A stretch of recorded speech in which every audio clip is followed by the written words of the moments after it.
To be or not to be? That is a question that some members of our society must contemplate when they make the difficult decision between following social norms or embracing their authentic selves. Imagine living in an alien body that just feels wrong. You not only find yourself entrapped in an uncomfortable body, but also within a society that seeks to impose its own standards of normalcy, further entrapping you within an inauthentic identity. For those who dare to reject societal expectations and break free from the social constraints that inhibit their true selves, ridicule, persecution, and an endless barrage of vehement attacks await them, in some cases, even posing a threat to their physical lives and safety. Escape from this torment is limited by invasive medical intervention, costly legal maneuvers, and socially reinventing yourselves. And yet, even these efforts are not enough to grant one a full reprieve from the injustice and mental strain.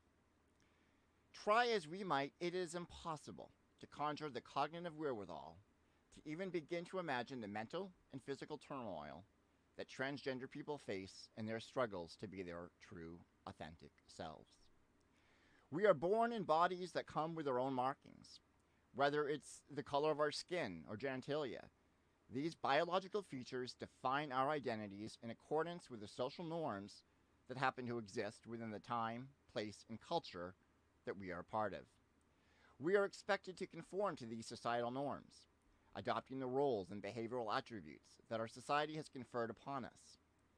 In this sense, our self-identities are a social construct, dictated by the defined metrics of normalcy and of course, tolerance for diversity.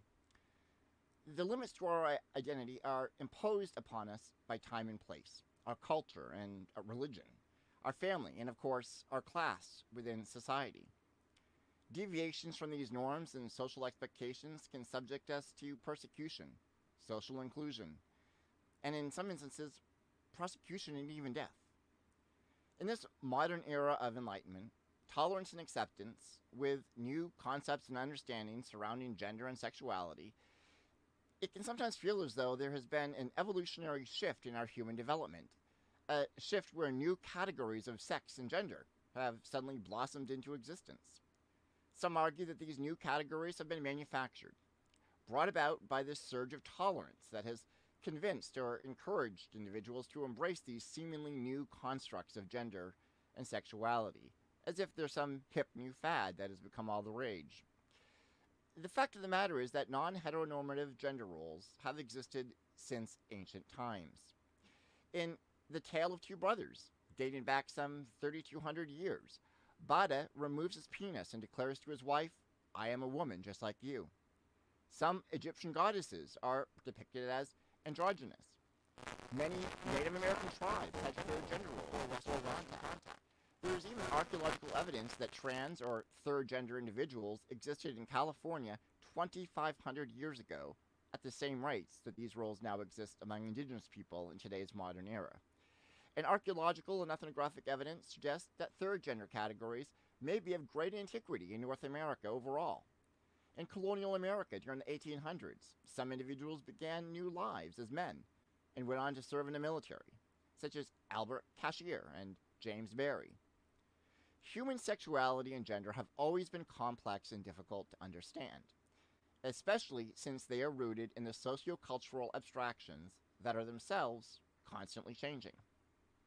Who we are as individuals is largely dependent upon the societal influences that dictate who we become, or who we can become.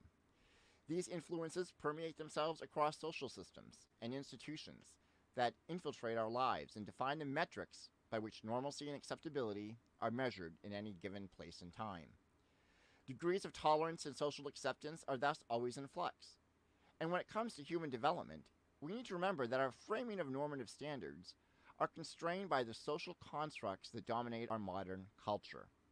What we perceive as abnormal in the lens of the present often has normative values in the past, meaning that few human traits are newly emergent. What is new, however, is the filtered perspective provided by advancements in our scientific understanding of our humanness. Transgender men and women face challenges that are entirely unique to them as they confront social, physical, anatomical, medical, and legal gauntlets unlike any other members of the LGBTQ community. The controversies, bigotry, and persecution of transgender people is an epidemic crisis. Suicide rates and suicidal tendencies among transgender persons are considerably higher when compared to the general population. According to the Trevor Project, nearly half of LGBTQ youth seriously considered suicide in the past year. Gender-based victimization, discrimination, bullying, violence, being rejected by family, friends, and community, harassment by intimate partners, police and the public, and discrimination and ill treatment within the healthcare system are all major risk factors that influence the suicidal behavior among transgender persons. Even with the evolving tide of tolerance, misconceptions, confusion, scientific uncertainties, and political attacks remain pervasive impediments in erasing the disparities facing transgender persons in America. Transgender individuals are often disparaged, vilified as mentally unstable persons, societal oddities, and sexual predators by ignorant and self-serving politicians and right-wing media personalities.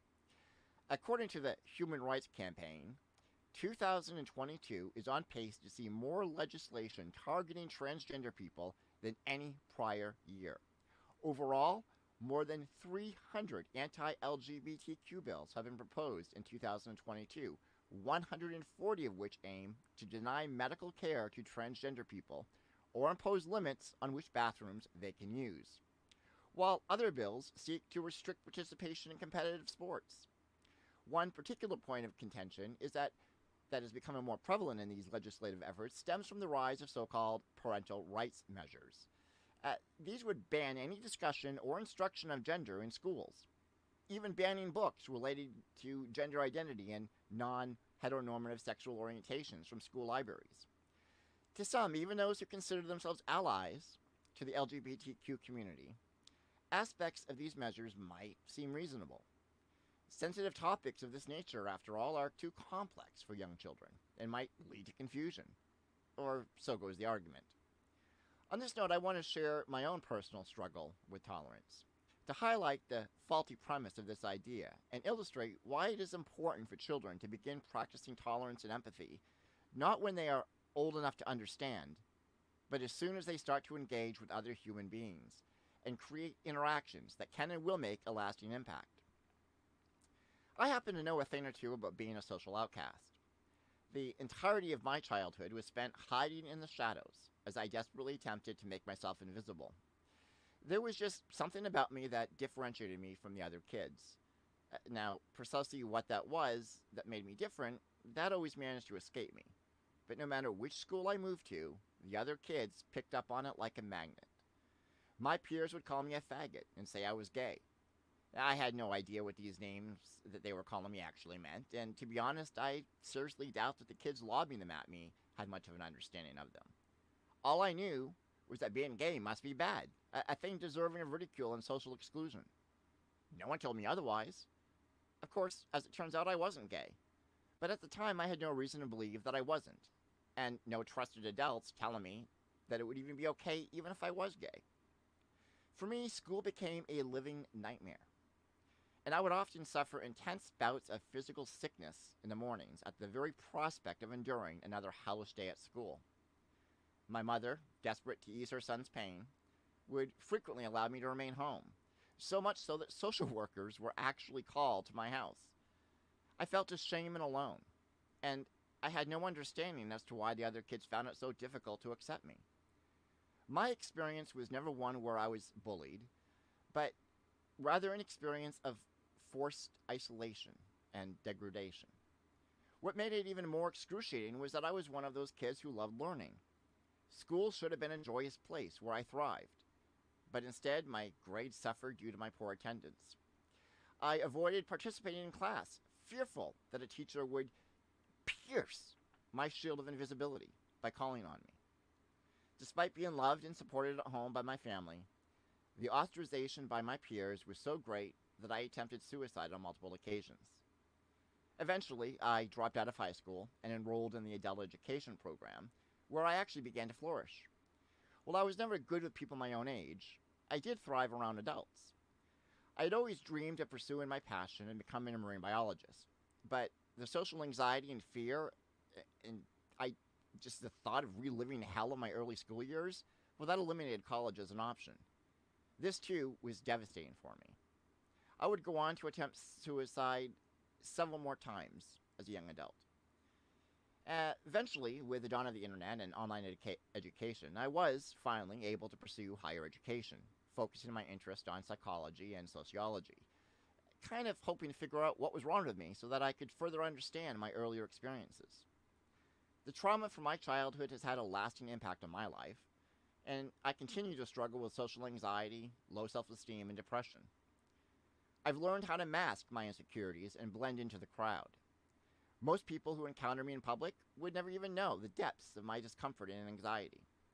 It is relatively easy for me to cloak myself in the same shield of invisibility that I learned to manifest in my childhood. While my struggles are certainly nowhere near that of others, especially for some members of the LGBTQ community and transgender individuals in particular, I can certainly relate to feeling ostracized. For me, it was not so much being trapped in the wrong body as it was being stuck in a society where I could just never find a sense of belonging. To be stuck in the wrong body with the wrong autonomy, that's just too frightful a prospect for me to even imagine. Now, I need to share with you another story from my youth that is more on topic. You see, when I was around 16 years of age, I was working as a baggage handler at the local airport in the international arrivals terminal. One of my coworkers was a gentleman who became a very close friend.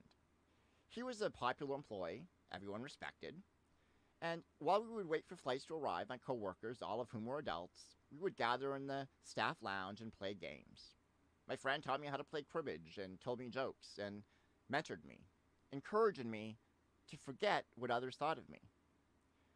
One day, this friend appeared on the job dressed as a female, wearing a wig, makeup, the whole works. At first, I thought that he was playing a prank, that this was a joke. The word transgender wasn't even in my vocabulary. As it turns out, my friend was transitioning. At the time, before someone could undergo sex reassignment surgery, they had to live as the gender they were transitioning to for at least a year. And my friend was just beginning this process. What struck me the most wasn't the change in my friend's appearance or gender identification, but the changes I observed in everyone else. This individual, who was once widely respected, considered to be a friend and welcomed by all, was suddenly a crazy person, a pervert, a predator. She was called everything except the one thing that mattered the most: a woman. I saw my friend lose her job, her friends. I saw her be abandoned by her family and endure hardships far beyond anything I had ever imagined. My friend was trapped in a body that didn't match her authentic self. And while some are better able to transition their outward appearance to conform to their true identity, my friend had overly masculine features, as she herself acknowledged to me. Even after sex reassignment surgery and the cosmetic adornments, my friend still remained entrapped by physical features that masked who she was, making her the subject of constant ridicule and rude stares wherever she went.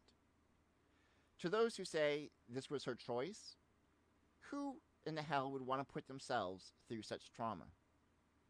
The point of these two stories from my life is that teaching kids about the differences they might observe or encounter, friends, that's not indoctrination. It's not harmful. Information and awareness is the key to tolerance. It's the cloud of ignorance that causes the most harm. And that, my friends, is the last word up front. I'm Sean Sainthart, and this is Coup Save America. For those of you who are watching this show, please do me a favor and hit that like button to subscribe to our channel and share this stream far and wide to help us grow and reach a larger audience. Today, we are going to be exploring the politics of sex and gender in American society, and more specifically, the issues and controversies surrounding transgender rights. My guest today is Sofia Sepulveda, a first-generation Mexican-American trans woman and co-founder of Trans Power San Antonio.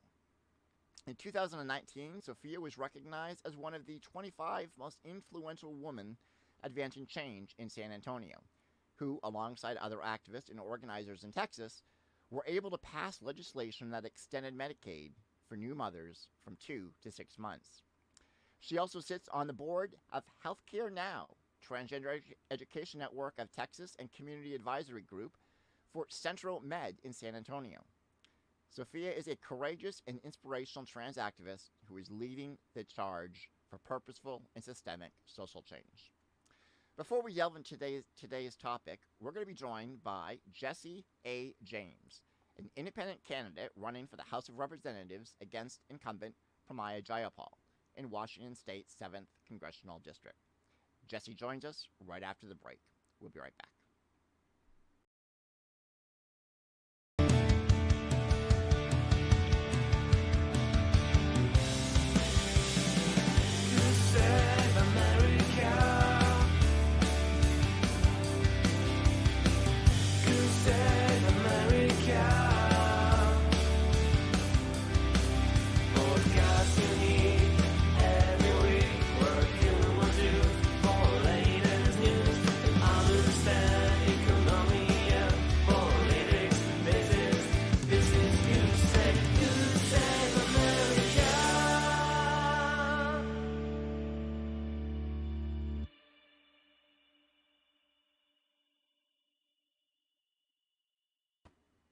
Okay, there we go. Before we get to Jesse, I would like to first play his campaign advertisement. But defeat. Hello, my name is Jesse A. James, and I'm running for Washington House of Representatives, District 7.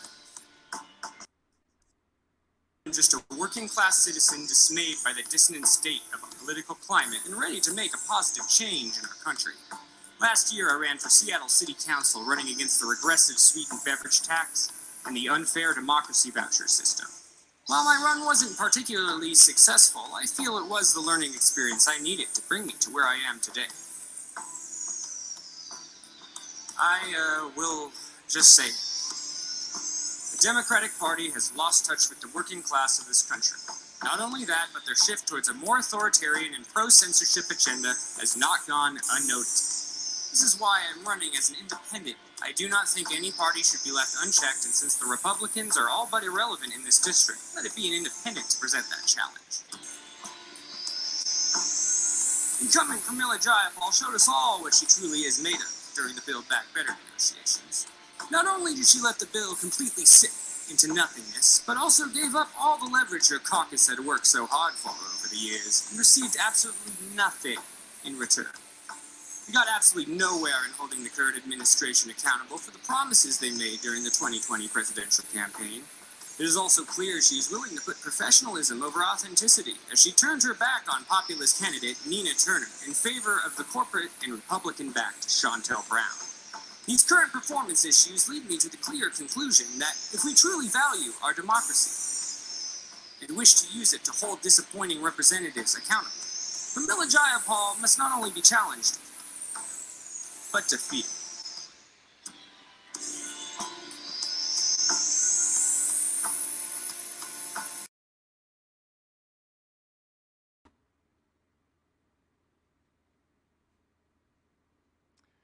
And ladies and gentlemen, introducing hopefully the next congressman for Washington State's 7th District, Jesse James. Hello there. Thanks for the video play, Sean. Hey, no problem. Really appreciate that. My first question is, how long have you been working for Vladimir Putin, and why are you helping the Republican Party? Because I hear that if you run as an independent, that's the Democrats' big scare tactic these days. Right? First of all, we have a top 2 primary in this state. And what that means is during the primary, which every candidate of every party is on, there's only 4 actually in this race. But the top 2 go on to the general. It doesn't matter what party. It can be Democrat versus Democrat. It can be Democrat versus Independent, Democrat versus Republican, Democrat versus Libertarian. So and the Republican turnout is below 20% in this district, and there are 2 on the ballot to split each other. So any claims of that are preposterous Absurd. at best. Correct. Yeah. Well, I've been saying that throughout. I mean, lately the Democratic Party in New York State, they've gone after the Green Party. Um, I mean, for a party that claims to be about democracy, Yeah, they're not it very seems as though when it democratic. comes to voting, no, not at all. So tell us about some of your policy positions. Medicare for all. For universal health care, preferably the most streamlined single payer, everyone gets covered system. I don't have any extreme preferences on how you get done. So for that, cutting the military budget. It's our Okay. military budget is giant. It's like we have the number one most military spending in the world, and if you took numbers 10 through 2 and put all that money together, well, I think we're still on top. So Yeah, I would agree. definitely get on that. Another thing I So wanted to talk about since we were on the subject of electoral strategy is this called the rule of 30%. What this is if you're in a district, let's say a heavy blue district, which there will be a lot of because of the gerrymandering and redistricting. But if you look at the past elections or you look at the electorate and the Republicans get 30 or less percent, you can run a third party or independent candidate with no problem of no risk of splitting. And the reason is if you take 70% of the vote that the Democrats would get and you put in a third party or independent, let's say you split it halfway, 35-35, that 30% that the Republicans get can never win. So any super polarized blue districts, I think, are should be declared an open season on personally. But yeah, that's me. I well, I agree, and I just this year I actually changed on my voter registration. I changed actually from Democrat to Independent because Way to The go. Democratic Party has sickened me. Yeah, it's Even it's going pretty back bad. to 2016. But as you say, they failed to deliver on their promises. Pramila Jayapal, a supposed progressive, um, endorsed a pro-life. Okay, I'm not actually sorry. I was going to go with Henry Cuellar, but did not endorse Nina Turner, a progressive. She went with a corporate She endorsed Democrat, Chantel Brown. Yeah, she turned her Chantal back on Brown, the populist candidate. Yes, for a corporate and candidate who joined the yeah, Progressive Caucus, and you don't really need any qualifications to join the Progressive Caucus, from what I hear. You can just walk in. So Chantel Brown, walked in and was able to get the endorsement just from doing that. So and she's also a member of another caucus that I believe the New Democrats, the which New is again a Dems, corporate. the Yeah, more corporate, yeah, center Dems. She's part of both. so it's absurd to me this whole system. But I think no, it's I just mean a even lack of the fight, so-called. lack of Oh caring. no, absolutely. It seems as though if you run as a Democrat and you get elected as a progressive or whatever, it seems as though you just get co-opted by. You just go along with. I don't know what it is. Careerism. I have no idea. Pressure It's of a complete sorts, failure. careerism, number of things. They just kind of sell out. I think that's the way Yes, to put it. They just kind of sell out. it's just horrible. So I mean everything that I saw in your ad, I agree with. Thank you. Talk to me a I'm little glad. bit about. I mean, cutting the military budget. I mean that's a no brainer, right? Yeah, for some people it is. Yeah, you'd be surprised. And But yeah, it talk a is. little bit about federal minimum wage increase. I mean, that again, that's something that's been promised to us, and that failed. It's so low, like 725. It's a joke. I know.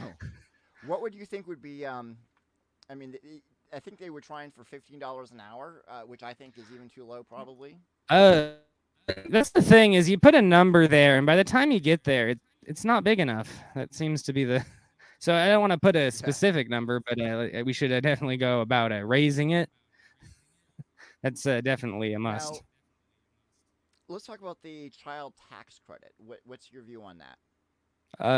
It should be renewed to the 3600, I believe it was at.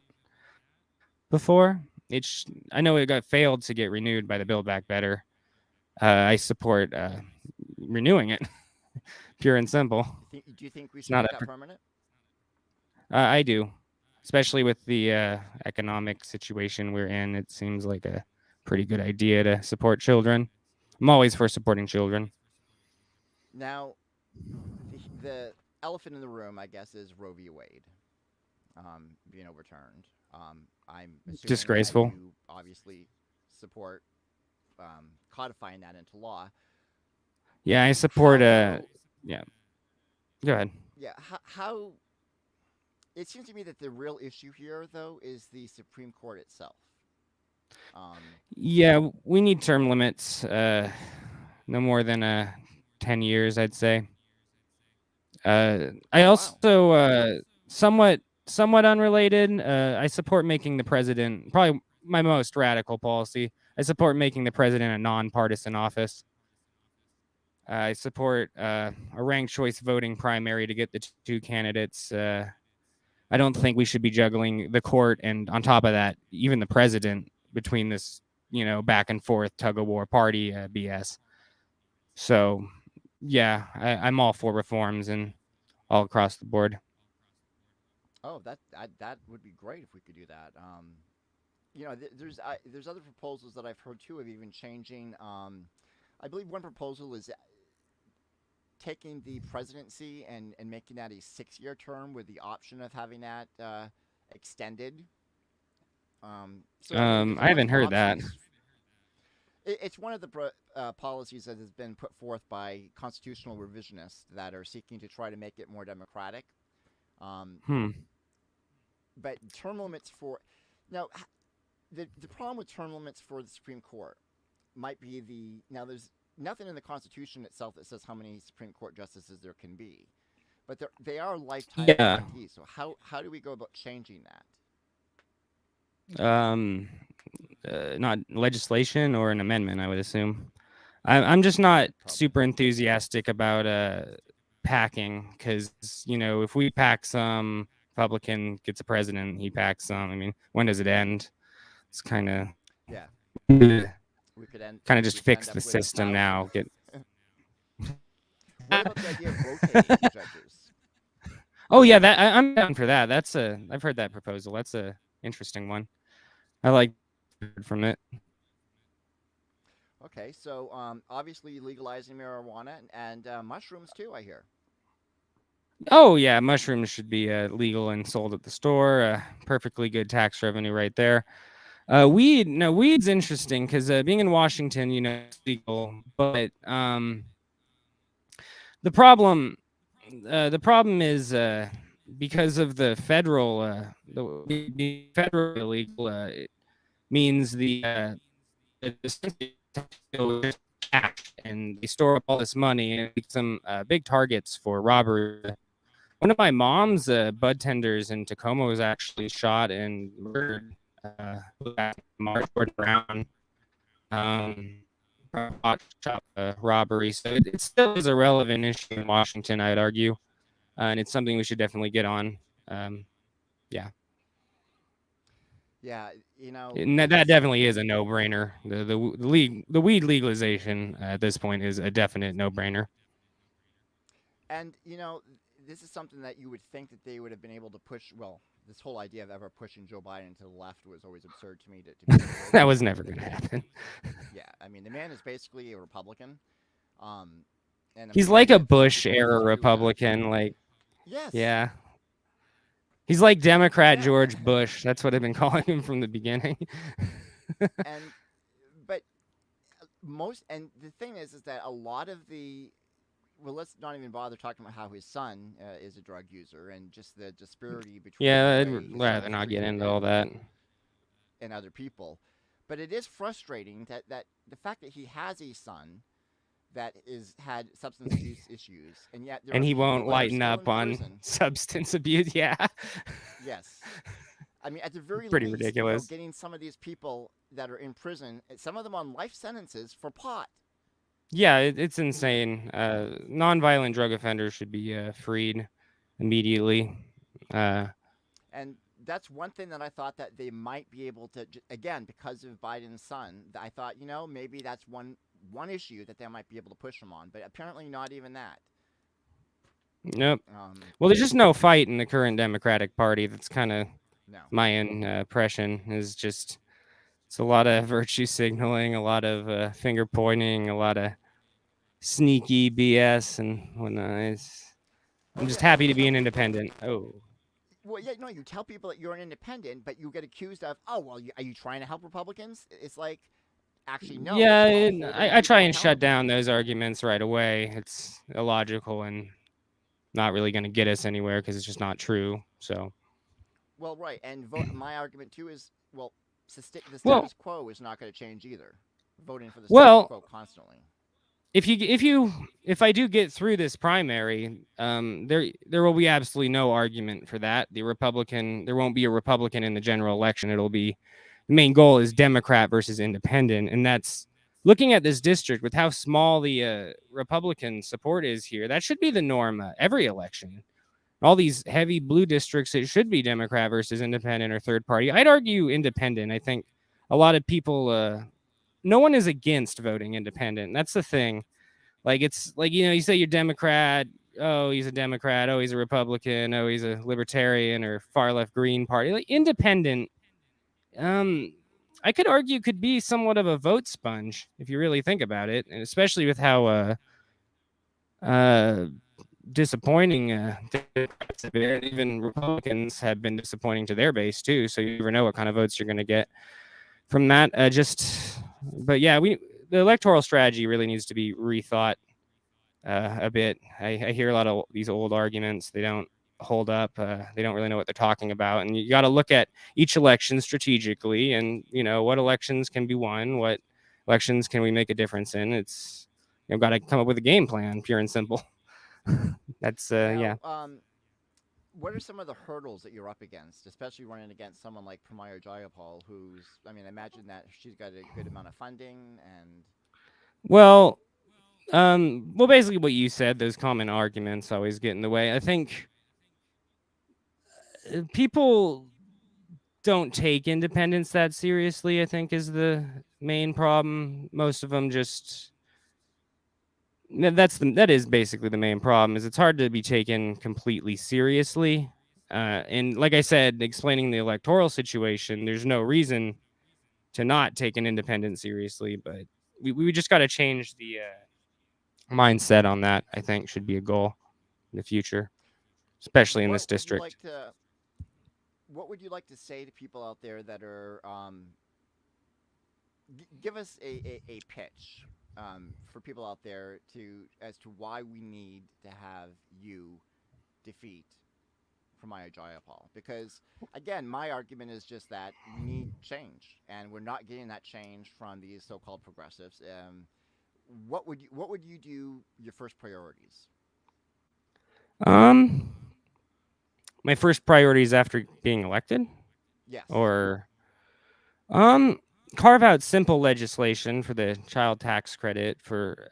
I mean, that's another thing is the way our legislation is made these days. It's always in these big package deals. It's all this added stuff, and people. So I'd make a big thing, making very clear, as close to layman's terms as possible, legislation that everybody can understand. Everybody can understand who is voting on what, and therefore that strengthens democracy because you can tie issues to candidates, and you get a. So I'd be working to streamline the whole process, and I'd call out any corporate handouts, any I vote down the military budget every time it gets increased. I do what I can basically with the. Okay. I'd Well, also I'd also use any electoral influence I have to find independent third party candidates to endorse in elections that they can win in. So I think I'd be quite the busy bee once I got elected. and I mean, for those out there, I imagine that I mean, even as an independent, I mean, you'd be working with Democrats, probably. I mean, Oh yeah, I will well, work with it. right I will now. work with anybody to get legislation passed. It doesn't matter who it is. If they support childcare, healthcare at any point, I will hold them to that. I'm not here to play he said, he said, she said, with oh, he was talking to this person, and that's not how I play. I go issues first. I think that's the way to go. I agree. Hey, you'd have my vote if I was in your district. I believe. No, you're not. I Are you don't in know that the I am. I. ninth? Are you in Um, Seattle? we're in the Mill Creek area, which is Mill Creek? the Oh, you're in Mill Creek. Probably not yeah. then, but you're around, so I But if I appreciate the hey, chance maybe to be on the maybe show. maybe I'll move and vote for you then. Oh, yeah. Could always do that. Because we do need again, as I said, I just this year I finally just changed to an independent, and not that I wouldn't vote for a Democrat, but I'm looking outside of that party because I just have lost all faith at this point. Yeah, a lot of people have. I'm trying to fix that. I don't think people should lose faith, but I think they need to take a deep breath and rethink strategically and reorganize. And there is hope to be had in this world. Uh, Yeah, we this are. year's been tough. It has been. And the last few years have been tough, actually. Yeah, that's true. Well, it As just you mentioned. this year it just seems as though this with the Supreme Court, it's just like that was sort of the last vestige of Yeah, our just gut punch after gut punch. yeah, that's exactly a good way of putting it. So, what can we do to help you and help your campaign? Fundraising? Do you have a fundraising website that we I can send do on my donations to? website. I'd appreciate more word of mouth, though. I'll take donations, but I do want people to spread the word. Um, I have plenty of poster art that's pretty cool on my Twitter or my I've website. seen some of If it anyone wants, actually. if anyone wants to spread that around the video, that's what I do. I'm a musician. I have music, sound design, graphic arts, video experience. So I can make all these posters and cool, advertisements if people want to show them off and whatnot. That's what Yeah, would help me. And spread. Just vote independent. Don't vote for these Democrats in these districts. You don't have to. It's very simple. yep. So that would Well, be my again, um, let's do whatever we can to tell us your website. Jesse, Jesse, no I. Jesse A. James, and then the number 4, and then office.com. Jesse A. James for office.com. And we're going to go ahead and put that in our show description as well, so people can go ahead and link on that. And let's go ahead and play that campaign ad one more time. I'd like to see that again. Yeah, is that it? Am I good to go You're good after to this? go. Thank you so Oh, much. yeah, thanks for having me on. It was a Hey, lot it's of been a fun. pleasure.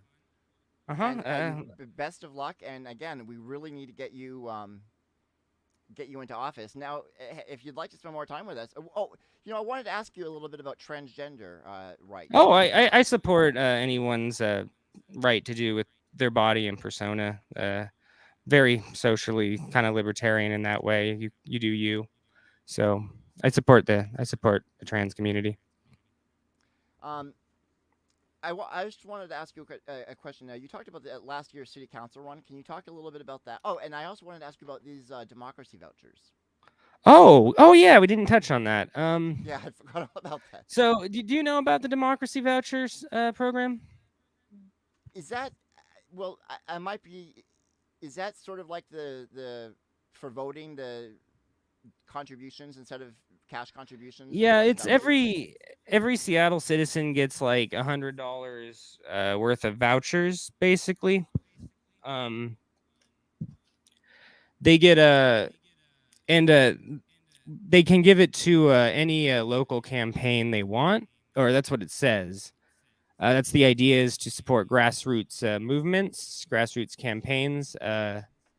The problem, though, is there's this big condition for citywide candidates that I found out about, where you need, I think, 500 people to give you $10 real dollars, $10 real in order to even qualify to get the vouchers. And what this does is, because you have these incumbents and these already established politicians, they have staff, they have people, so they can they can get it like that. They can fit that qualification and be on their way. While all the small candidates in which the program is supposed to support, they're off on a scavenger hunt basically. So it gives, and then if you look at the financial records of the democracy vouchers, most of the money always goes to just the big candidates.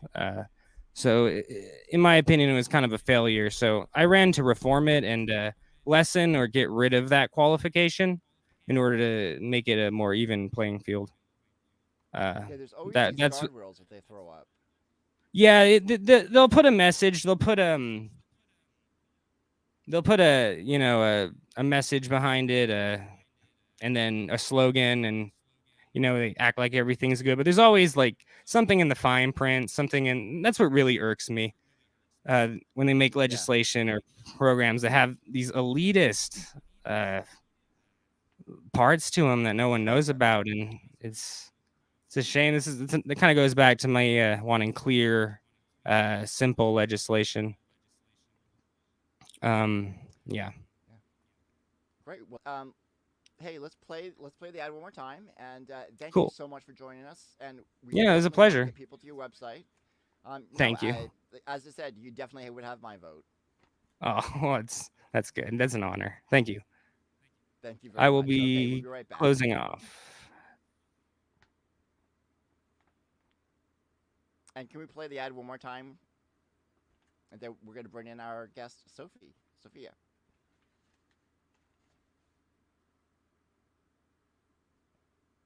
My name is Jesse A. James. There we go. Sorry. Washington House of Representatives, District 7. I am just a working class citizen dismayed by the dissonant state of our political climate and ready to make a positive change in our country. Last year, I ran for Seattle City Council, running against the regressive sweetened beverage tax and the unfair democracy voucher system. While my run wasn't particularly successful, I feel it was the learning experience I needed to bring me to where I am today. I will just say it. The Democratic Party has lost touch with the working class of this country. Not only that, but their shift towards a more authoritarian and pro-censorship agenda has not gone unnoticed. This is why I'm running as an independent. I do not think any party should be left unchecked, and since the Republicans are all but irrelevant in this district, let it be an independent to present that challenge. Incumbent Camilla Jayapal showed us all what she truly is made of during the Build Back Better negotiations. Not only did she let the bill completely sit into nothingness, but also gave up all the leverage her caucus had worked so hard for over the years and received absolutely nothing in return. We got absolutely nowhere in holding the current administration accountable for the promises they made during the 2020 presidential campaign. It is also clear she is willing to put professionalism over authenticity, as she turned her back on populist candidate Nina Turner in favor of the corporate and Republican-backed Shontel Brown. These current performance issues lead me to the clear conclusion that if we truly value our democracy and wish to use it to hold disappointing representatives accountable, Camilla Jayapal must not only be challenged, but defeated.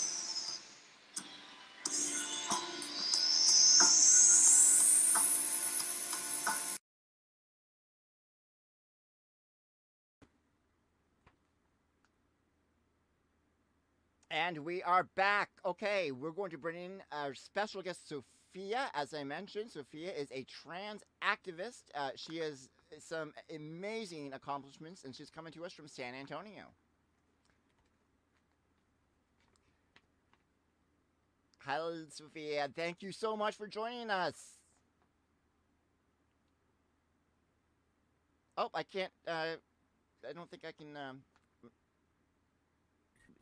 Happy to be here. Thank you for the invite. I was on mute. Yeah, sometimes we have technical problems. I wasn't sure if that was on our side or what. Thank you so much for joining us to discuss this frustrating, as I said in my monologue, it's a frustrating year, especially for trans rights. We've got over 300 various legislative efforts throughout the country that just quite clearly it seems bigoted to me. And I can't even imagine the struggle, especially coming from a red state, that that you must Yeah, just so last tell us. no, Oh, go yes, ahead. yes. Just as you were mentioning, just last year we saw an increase of bills and anti-trans bills of about around 71. We were able to defeat most of them, but the governor kept on having special sessions. We had like the state legislature in Texas only meets every 2 years, right? And it's on odd years. It's not on every year like usually a lot of states do. And so they take advantage during that time to bring legislation that is atrocious, right? Like we saw in 2020, I believe, was it 2020, 2021? People were literally dying for not our power grid failing, right? We had a snowstorm unprecedented, never before. Over 100 people died. But instead of addressing the grid, he decided to attack trans bodies, right? And again, we were able to defeat 70 bills. Unfortunately, during one of the legislative sessions, they were able to pass the trans bill who prevents trans children from participating in sports. And if you read the bill, it's very invasive, right? Because it requires everyone that they believe is trans to show them their genitals. So basically, they're asking children to show them their private part, right? And these are children from kindergarten up to seventh grade, which is again children. So I mean it's crazy. Well, and I love how they're the ones that pass these laws, and they call those on the left groomers or child predators, and yet they're the ones that are.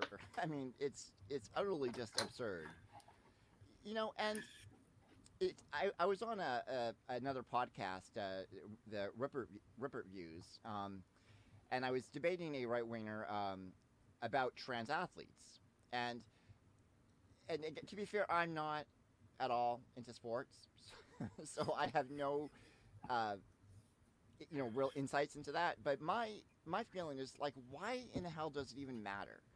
I mean, it seems as though you're saying that a woman can never defeat a male ever, and so therefore trans athlete. I mean, right? That just seems like such an absurd argument. Like, oh, It's not only it's absurd, it's misogynistic if you think of about it, course. because he's pretty much saying that women are not good enough.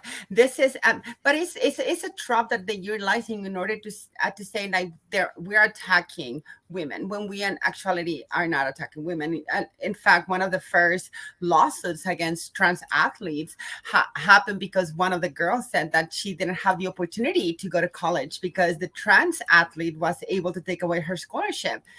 Needless to say, that girl who sued was pretty bad at the sport she was playing. And the trans athlete also did not get a scholarship. It's very small um, times that it actually happens. We saw it with Leah Thomas. Leah Thomas won one race out of three. Everybody started talking about the race that she won instead of and not mentioning the other two races that she actually lost. Right? She hasn't been able to be the best female swimmer that is out there. So it's just a trope to incite fear and hate and Exactly. mobilize their base in order to come and vote, right? So none of what they're talking about has any type of scientific evidence.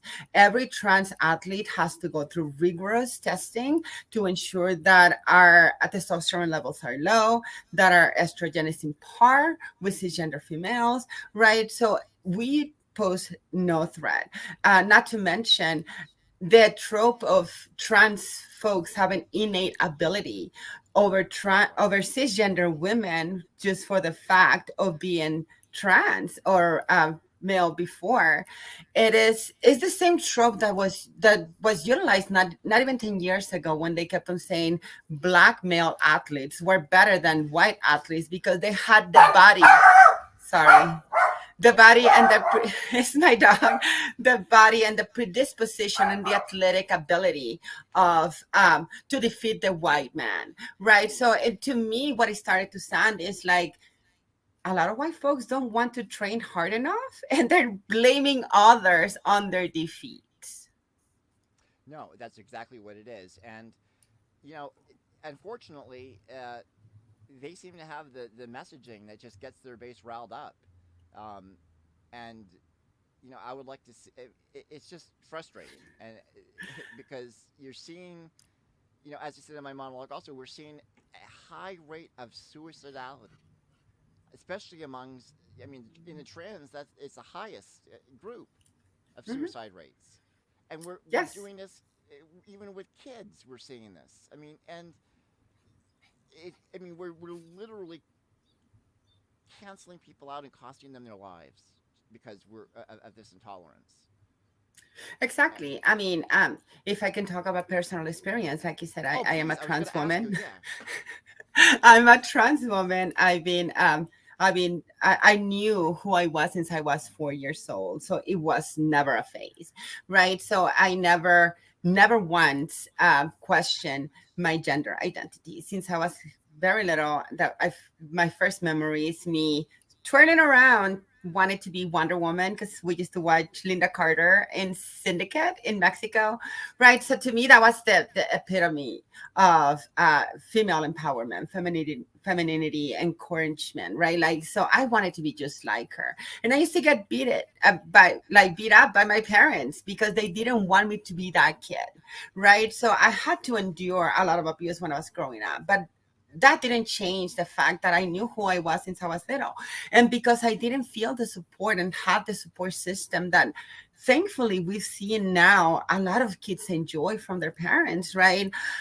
The idea of suicide was very frequent in my head because I knew I wasn't the person that they wanted me to be. I knew I always been Sophia my entire life, right? So for them to deny me the right to be who I really was very detrimental to my mental health, to the point that even now I'm still going to therapy because there's a lot of trauma that I'm still trying to get over. And even talking to my sister, I was talking to my middle sister, and I was telling her about my older sister punishing me when I used to play with their Barbies, right? And she was like, "Oh, get over it. It's okay." But that's the point. The trauma that we endure when we were children, we carry until our adult years. And I don't think that when conservatives, religious zealots continue saying, we are here to save the children,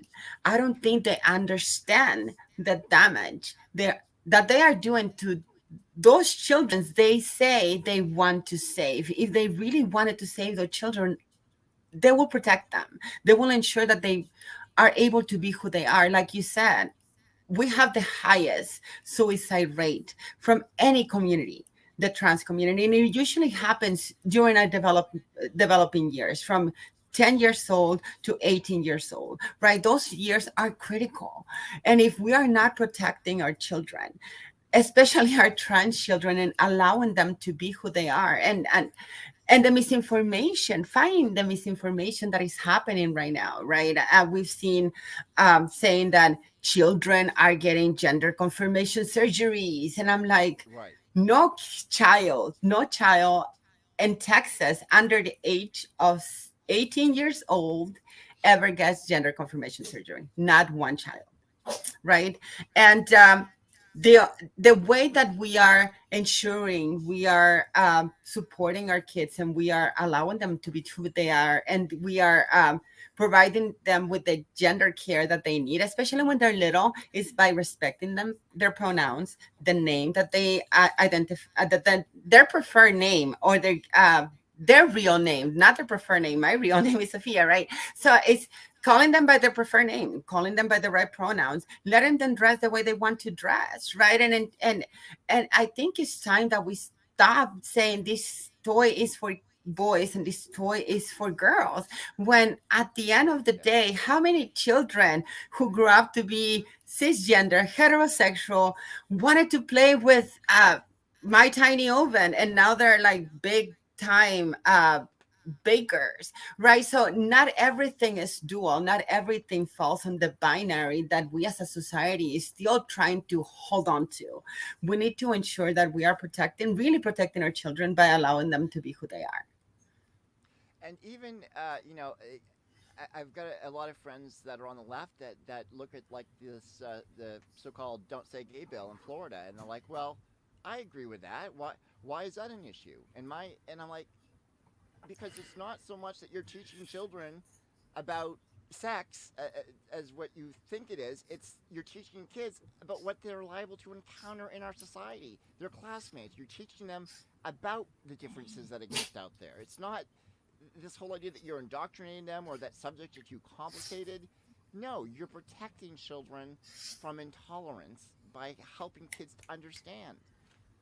And Exactly, like just what you said is you're teaching them tolerance to these children by not speaking about the LGBTQ community. Is you're telling them that we literally do not exist. So when they go out to the real world and they see people like us, right, they question. Not only they question, they can start making fun of people, they can start attacking other people. Ignorance leads to violence, and it's very necessary that we start putting those dots together. When you don't know nothing, you can get fearful. Fearful can get to be aggressive, and aggressions many times leads to violence, right? So not understanding how erasing the LGBTQ community, not only in schools, but even now that it mentioned in Florida, this conservative right saying, uh, boycott Disney, right? Because there was one trans person on the new show, or there was a lesbian kiss on this Buzz Lightyear, which by the way I haven't even seen, but but all of this rhetoric is just telling your children these people are not valid, these people shouldn't exist, and you should attack them, because that's exactly what I'm doing as a person. People, kids aren't born bigots. Kids aren't born homophobics. They are taught by their parents. So whenever this parent says, I am not transphobic, but, or I'm not homophobic, back to me is the same trope as saying I am not a racist, but. yeah, yeah, and they love to make this this create these controversies where they go out and they like dead naming, right? Like they'll intentionally go out and they'll and the whole thing is really just a scheme to again create more hate. I mean, it's a very intentional tactic. Especially when you look on what's going on with Twitter recently. I'm not going to say anybody's names. I don't want to, but it's just like why this is not. They're trying to distract from the core issue, which is that it's an attack on, and I don't even like to say human rights. That's what we're Yes. talking about. It is human rights at a abstract level, and they're under attack. I mean, when people have to just, or the bathroom bills, this nonsense. I looked it up. Not one. There's never been a rape in a bathroom. Not once. And it's like, No, what? no. I mean, do you honestly? And if someone wants to rape, if that's your goal, you're going to go through the trouble of claiming to be transgender. You just it's called a door. You just walk in the door, right? Like, I why mean, would you go to the trouble of being trans when you can just be part of the right? Duggar family? Yeah, I mean, there are a bunch of Christians, right? Like they were on the 18 kids and counting. Turns out the elder of that family was actually abusing his sisters, right? But you're trying to say that it's trans people who are going after children. Like, no, I mean, a lot of trans folks don't even like children. Like, that's a lie. yeah. Let's I face love it. children. Children are awesome. But I think children are awesome because they know the true you, right? Like a friend of mine who is also trans, her mom used to have a seating service. So she used to have like a bunch of kids, and I used to stay with them sometimes, and the kids were amazing to me. Like, Miss Sophia, give me this, Miss Sophia, and I mean, because they're innocent, right? Like, and we're not there again, like you said, to pervert them of any way. We exist, and it's normal. This is normal. It's nothing out of the ordinary. We're just regular people. And like you said, I feel like the way that these legislatures are concentrating on attacking the trans community in particular, they're using the same tropes that they were utilized back in the 70s, 80s, 90s, when they were saying like they cannot allow gay teachers to teach in schools because they will groom their children and they would turn them gay. I don't know if you remember that trope back in the day, right? So Yeah. they're utilizing the same thing now to ensure that they continue centering themselves on their bigotry, racism, and homophobia. That's what it is. What are some of the challenges that you have faced in your life? I had a friend back when I was 16, and I mentioned in my monologue, who um, had transitioned, and before transitioning from male to female, my friend was well liked, well respected. All of a sudden, and he, she appeared in work one day dressed as a female, dressed as her authentic self, and all of a sudden, I witnessed people that were rational before turn, and it's like, okay, this person's appearance changed, but who they are didn't change. It's the same person that you respected when it was, you know, it's just like, I don't understand. I didn't understand. I was 16. I didn't understand, and this was my friend, and I continued to be her friend. And I'm like, how are all these other adults? And my friend ended up losing her job. I mean, it's just, even at 16, and at this time, I had no idea. No one had. I didn't even. The word transgender wasn't even in my vocabulary. No. I had no. No one taught me this. No one explained this to me. But I knew then that this was unjust. That this was just wrong to treat this person in such a way. And it's like, because as it's in my monologue, she was called everything but a woman. She was called a predator. And again, it's like, this is a person that we knew. So, and I don't think that. I hope that today that things have changed, but in the stories that I read, the headlines, it's like, this is grotesque. The violence that's inflicted upon the transgender community, the bigotry, I mean, and again, this goes way beyond just bathroom laws. I mean, this goes to employment, housing, education. You Um, name it. what are some of Yes. the obstacles that you have faced? Well, first, again, the way that I was brought up, right? Like it was very Yeah. anti-LGBTQ or anti-trans, so it was very difficult growing up. I Once I started transitioning and I moved to San Antonio, my aunt literally kicked me out because I was too feminine. So that was before also my transition. So I had to sleep in the streets, right, and try to survive on the streets. So that was like many, especially many LGBTQ folks or trans folks of color, right, have been kicked out and living on the streets, and they have to resort to either selling drugs or selling their bodies, right, and that was our lives for a while, because like you said, back in the day, the most trans that we knew about, it was either transvestite or transsexual. The word transgender did not even exist. I'm 45 years old, so I am come from those times.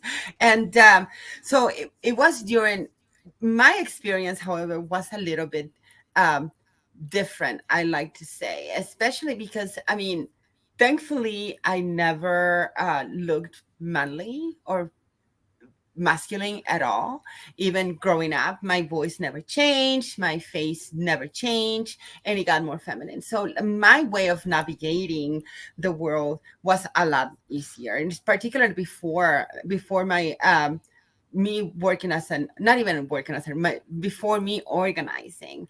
The one thing that I had to do is work under the radar, right? Like, as we say, like incognito, in hiding. So everybody at my job before, they had no idea that I was trans. So I was able to get a job and not be discriminated against. But before changing my name and my gender and my ID, of course I got discriminated against. I remember I applied for this taxi service, not as a driver, but as a dispatcher. And I remember being on the interview with the supervisor, and he was a guy, and the guy was telling me how beautiful I am, and my smile sparks a room, and blah blah blah. And I'm starting to get really nervous because he still hasn't seen my ID, and he's telling me how great would I be for to be part of the team and my experience, blah blah blah. He asked me for my ID to take a copy, of course, employment. And I had to give it to him. The next day, I got a call saying that I didn't get hired. And I knew exactly why I didn't get hired, right? It was not because I couldn't do the job. It was a dispatcher. All you have to do is answer calls, right? It's not that I didn't have the experience, because I did. It's the fact that I was trans, and I was denied. Before, also, when applying for apartments, it was very difficult to get an apartment complex to allow someone who was trans to rent from them, right? Like, especially because there's a lot of misconceptions, again, from prostitution to drug use to perversion, even when, and none of those that's what their misconception, none of those are completely true, right? But because of that, they will deny us access to housing. So for many years, I had to spend nights with friends, like couch surfing, in order to have a place to stay, because I couldn't afford it, because I couldn't get a job, because my driver's license was not changed, and B, nobody will rent me because I didn't my driver's license wasn't changed, and everything worked in my favor once I was able to get my driver's license changed, my name changed, and I was able to get a job and get an apartment and be able to live, right? And not just live. It was just surviving, because it was going to work with the fear of people finding out and telling HR, and me getting fired because people found out that I was trans, or even like I remember one time a friend of mine asked me to go out to the bar, to the LGBTQ bar. And I went, and there was a person there from work. And I was like, oh shit, like, sorry, what do I do? And I remember that person coming up to me, like, what are you doing here? I was like, oh, my best friend, she's gay, and she wants to come here, I guess. Like, just pretending that I wasn't part of the community in order to be able to go back to work the next day, right? I found also, once I started organizing and I started working in social justice organizations, I was able to be freely who I was, and finally able to say it out loud, and love me the way that I never felt that I was able to be, or never felt that I would be able to do that before. Right. Well, what about personal relationships too? Because I imagine that uh, I mention this because a lot of people don't understand. Within the LGBT community, I mean, being gay, that's different from being transgender, right? Because there's all these things, like as a transgender, like you said, you have to change your ID. I mean, there's a legal process for that, and in some states they make that very difficult. That in some states they don't want to allow that at all. Um, you have to have the medical transition. I mean, that involves healthcare, a great deal of expense. So there's all these different challenges in the transgender community that don't exist otherwise. Where again, you just something as simple as changing your ID, or sometimes just your name, right? I mean, that requires going to court sometimes. Yes, Um, yes. so, and then you've got relationships too, which is because again, you have to hide who you are from so many people, which is just insane to me. Um, and the person that wouldn't hire you for the job, it's almost as like some of the stuff that he was saying was inappropriate in the first place, right? I mean, in turn of talking with you, but But I don't think that I'm the only woman who's ever oh experienced no, that, no, right? Like, but it's true. I mean, not only, a lot of people do not realize also that there is discrimination within the LGBT community against the trans community as well, right? And a lot of people do not realize that. I mean, we do go through a lot of crap as trans folks. Like, when I was growing up, and again, there was no word for transgender, right? I struggled a lot with my identity, because I knew that I was a woman, but I couldn't be a woman, because that wasn't the way that we grew up back in the 80s, right? Like, there was no information like it is right now, when you can get on the internet and start looking, this is how I feel, and you can get an array of information about and to discover yourself, right? And to find like-minded people to have conversations about your identity. It wasn't like that before. It was like it's either you're gay or you're straight, and I couldn't be gay because I never felt myself to be gay, right? But was I a woman? I knew I was a woman, but I wasn't. My body, the way that it was like it wasn't a woman. So what was I? And it wasn't until I came to the United States and I started going to a bar where a lot of trans women do work as showgirls, right? Like doing drag shows, that I was introduced to a trans woman, and her name, and she was an amazing woman. She passed away around 5 years ago, and she was like an icon here in San Antonio. Her name is Erica Andrews. Super amazing, beautiful woman. Like at first glance, you would not known. You would not known. And then I met other trans folks who helped me into going to the doctor. And like you said, it's no easy feat. Like they talk about, and I blame it on celebrities, but they talk about having the treatment and the hormone replacement as is it from day to night, and you're already done, right? Like first of all, not all trans people want to have medical procedure done, and that's perfectly okay. Second of all, it's not as easy as Elliot Page or Caitlyn Jenner make it out to be, right? Like I had to go through an evaluation of a month and a half with a psychiatrist before even referred to a doctor. Before I was even referred to a doctor, I was told that I had to live as my preferred gender for at least a year. Thankfully, by that time, I had already been doing that for at least a year before getting my hormones. But there are requisites that you have to meet before the doctor even gives you the hormones to start your treatment, right? So it's not like, hey, I feel this way. Oh, okay, here you go. Get your transition ready. It doesn't work that way, right? It's a lot of steps and a lot of hurdles, like you said, like without a universal medical for all system in the United States, if you're trans, you're not working, you have no insurance. So how do you deal with that? Like, how do you go see a doctor and get your hormones?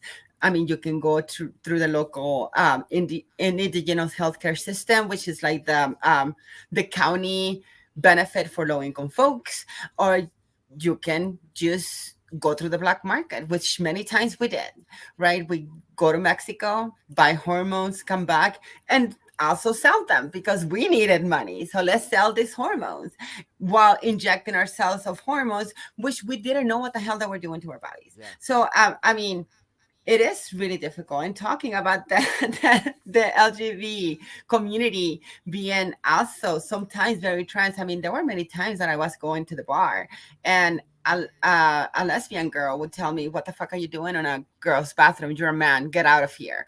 Or this gay guy actually told me, "The only reason you are trans is because you couldn't hack it as a man." So crap like that, that you're. I mean, And I was like, well, I never wanted to hack it as a man, but thank you, I guess. Like, I don't know. yeah, no, I don't even know what that means. It's like, oh, you're just an idiot. That makes no sense.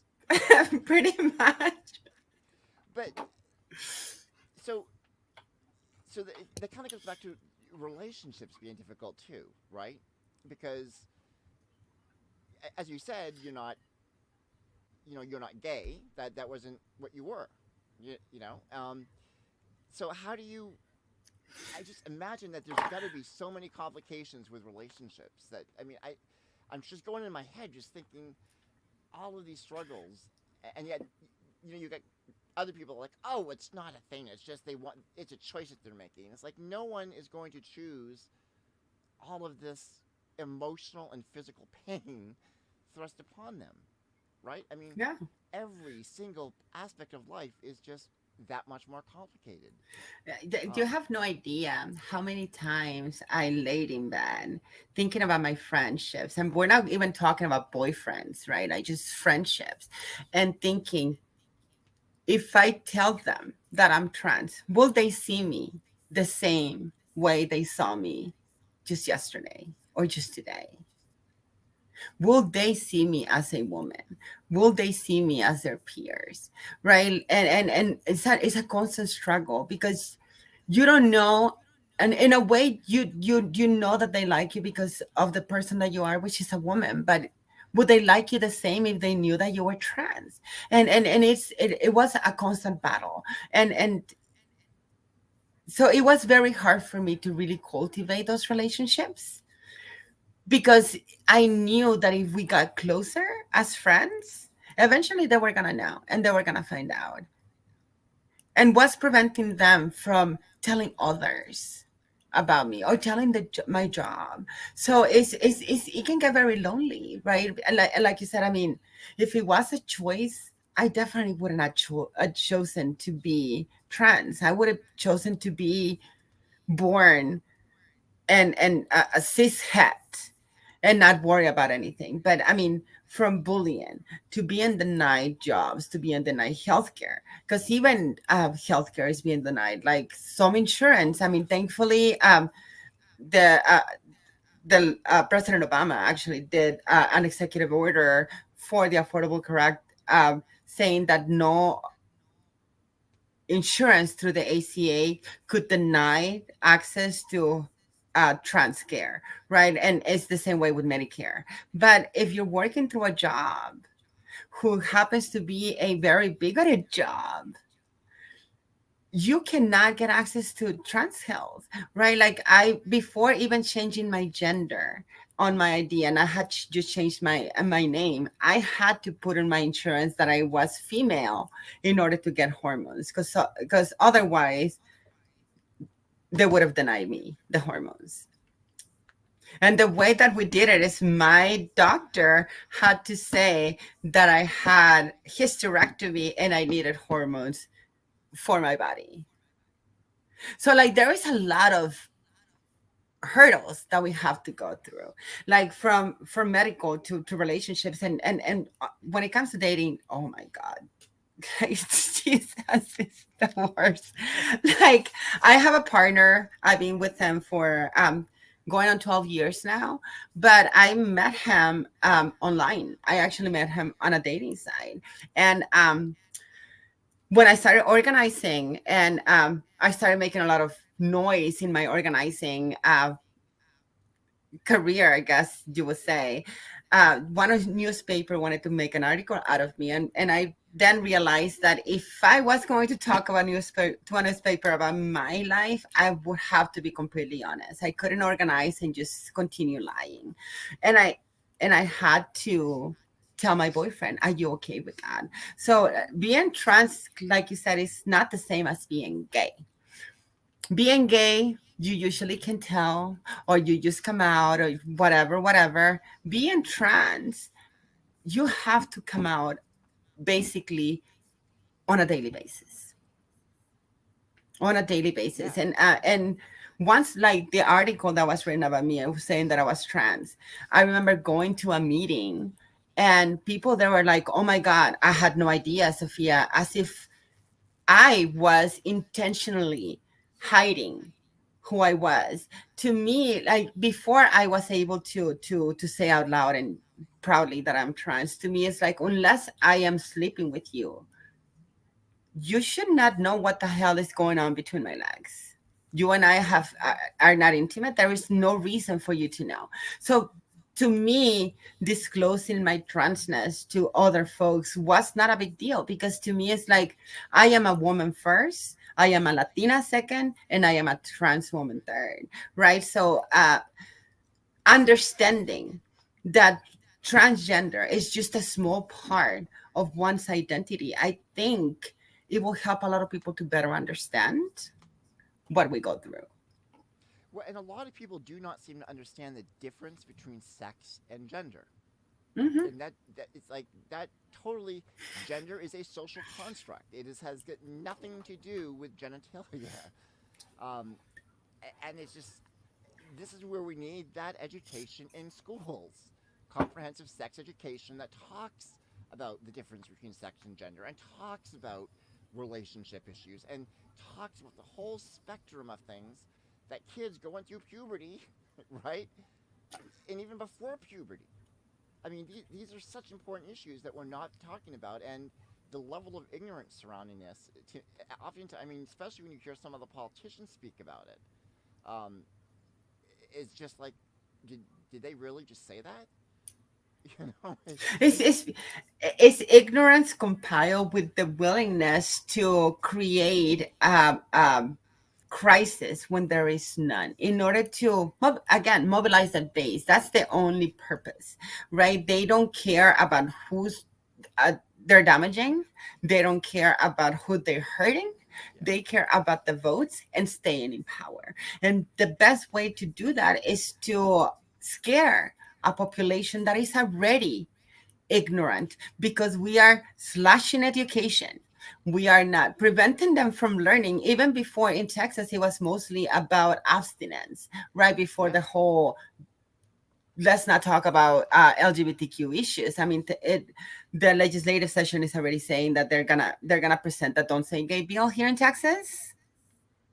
So like we have to get ready for that. But I mean, it's we're teaching abstinence to children. We're not teaching them about LGBTQ communities at all. And then we wonder, why do the young adults now have a higher STD risk? Because they do. They have a higher HIV risk because they do. And it's because we are not teaching the children. So in reality, these conservatives do not care about children. They care about votes, because if they care about children, we will be providing them with the information to be a stronger person and to understand how sex and sexuality really works in order to protect oneself. Other than that, yeah. I we mean, it's fundamental human development.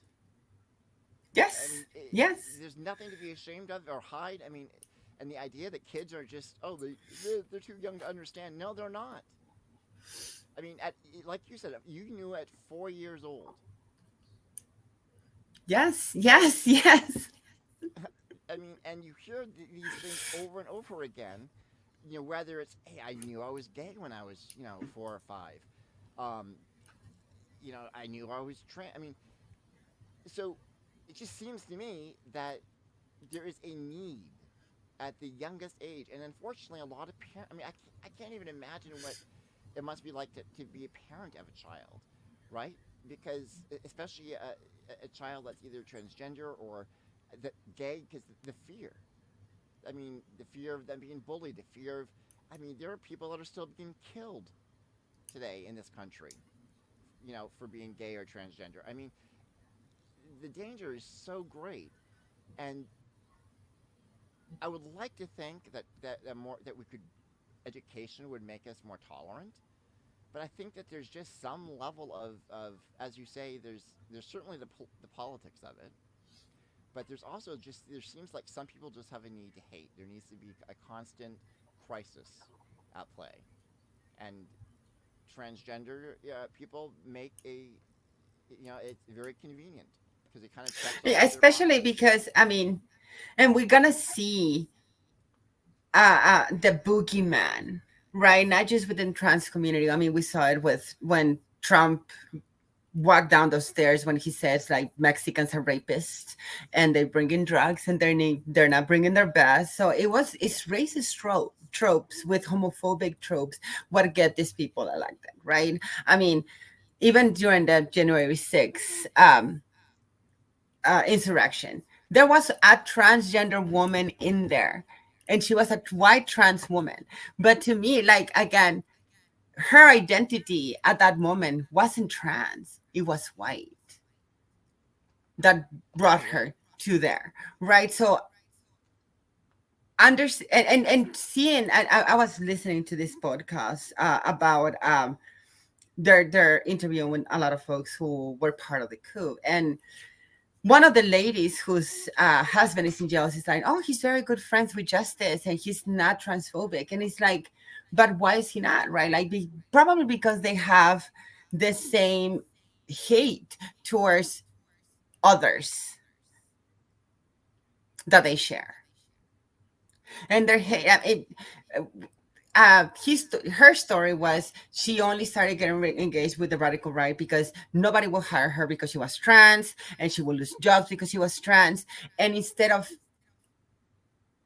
blaming the system and and the state that she was in, because they were the ones who put this system in place, she started blaming Mexicans, and she started blaming black folks for not having a job. They were taking my job, they're taking my job. And unbeknownst to her, the real reason is the fact that she was trans. Yeah, and yeah, no, you see, you made an excellent point, and that's kind of what this podcast, this show is all about too, is addressing the root causes, because these scapegoats are a distraction.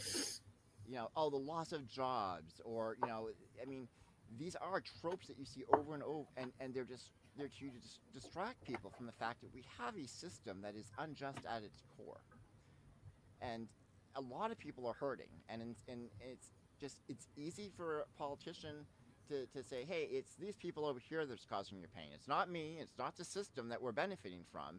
It's those people over there. Blame them. That's why your jobs are gone. Not because we've sent the jobs away, through these trade deals and all. No, no, no. It's these people over here. And even with immigration, what we're actually seeing is reverse immigration. More Hispanics are leaving the country, going back into Mexico than are coming into the country. So, and there was a movie actually that was, I think it was called something like A Day Without I love that movie, Mexicans. A Day Without a Wasn't Mexican. that? Yeah. Yes. And you almost just kind of wish you could just see something like that happen, just so that people would wake up and like, okay, you want, so this is what your solution is. You want to just deport everybody? Okay, how's that working for you? Because it's just, and I yeah, that movie. Did I get the title right? Yes, People yes, that yes, A Day Without a Mexican. yeah, that people need to see that movie, because I mean that really opens your eyes to these people. And you can say the same thing about African Americans too. It's like all of this racism and hate. You think the world would be better differently, because it wouldn't be. Um, No. and so much of that is I mean, we really even not. see it. We even see the racism in Ukraine, right? Like when Oh yeah. black volunteers were trying to go to Ukraine to help out, there was a notice saying like, "Hey, you're gonna get called the N word by Ukrainians, and it's okay, but it shouldn't be okay." So this is a thing that is not just happening in the United States. It's going all around the world, right? The hate, that and who's, like you say, who's benefiting? Not only the politicians but the people in power, because they need to, these people need to have a boogeyman in order to blame their economic failure on them, rather than saying, we are taking advantage of you, we are getting all the money and we're not giving you shit, and Yeah, because of that's what us it now is. you have nothing, right? But people don't like to really they tribalize things. They don't like to really think about the bigger picture, and understanding that if we are separated, which is what they're doing, we are weaker, right? I mean, I always tell a lot of folks within the movement, especially white folks, not that we don't want you here. We think that your best place is to educate you white community, when we know that white folks are talking to other white folks about race, and understanding that the reason that you are on the slumps is not because of a black person or a Latino person or a trans person, is because of the fact that your representative is utilizing these tropes in order to keep you oppressed. Then you understand that solidarity goes beyond your race, and it should go around others, right? But it's not my job as a Latina, as a once it is my job as a trans person to educate folks, right? Especially working um, for Equality Texas. But my job as a Latina is not to tell white folks, hey, you're being racist. My job is to organize my people, right? And I keep on telling people, one person told me, but how can I organize in San Antonio? There's plenty of places where white folks gather and you can organize. And the best way to organize is to challenge their views. Without challenging their views, you're not going to change minds. Nina Yeah, and without Turner, that, you Nina can't Turner change the said, system. Yeah, Nina Turner said once, we need to be comfortable and making others uncomfortable. And the best way to make others uncomfortable is by creating conversations that challenge your point of view.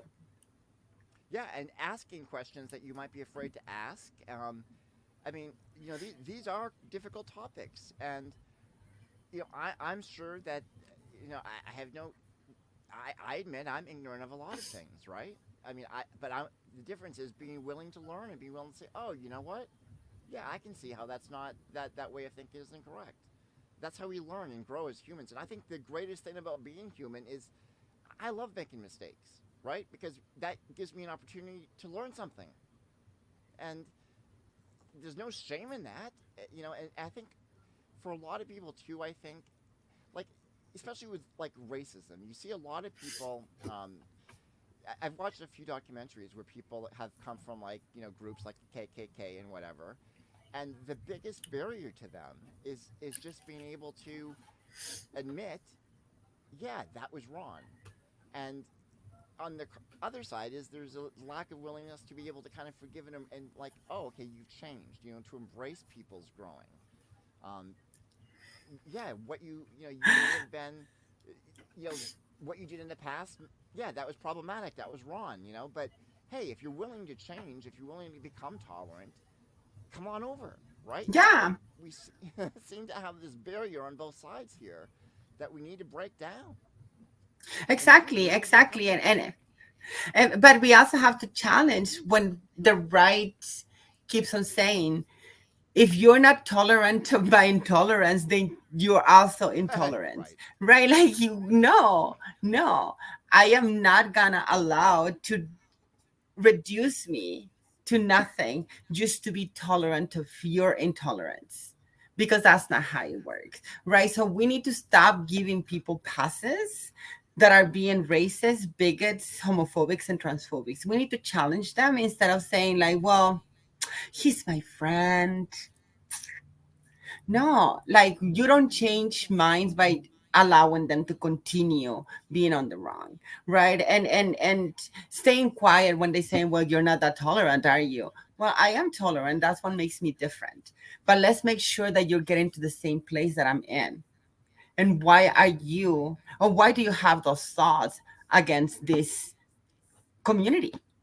Not just the trans community, but the gay community, or the Yeah. Latino community, or the Black community. Why are you there, right? And understanding when they're why they feel the way they feel is the power to change those minds. When you start arguing with somebody, you already lost them. Yeah. It's No, it's it's, it's absolutely. it's having those conversations that sometimes can be difficult, right? And I find that many people do not want to challenge those thoughts. And I'm not talking just about white folks. I'm talking about Latino folks or Black folks who also have these transphobic views because they're so entrenched with religion, right? That they believe that our lives are not valid, right? So whenever I see an ally who is also a Black or Latino ally, how you challenge your friend, Yeah. how you challenge your family rather than avoiding them, right? That's how we're gonna be changing minds. Well, tell me about your non because that's I imagine. I mean, you have an impressive resume. Um, as an activist. I mean, my goodness. You're the co-founder of an organization, Trans Power San Antonio. You've been an advocate for healthcare. Medicare for I all, yes, yes. Medicare for all, yes. And you were able to get Medicaid expanded for new mothers from 2 to 6 months. Um, I mean, your your community activism is just impressive, and I want to thank you. But I want you to tell us a little bit about your the work that you do in your nonprofit in particular, Trans Power San Antonio. Well, Trans Power San Antonio is rather a young organization, and what we are doing is provide power to trans folks, especially those who have been, again, denied.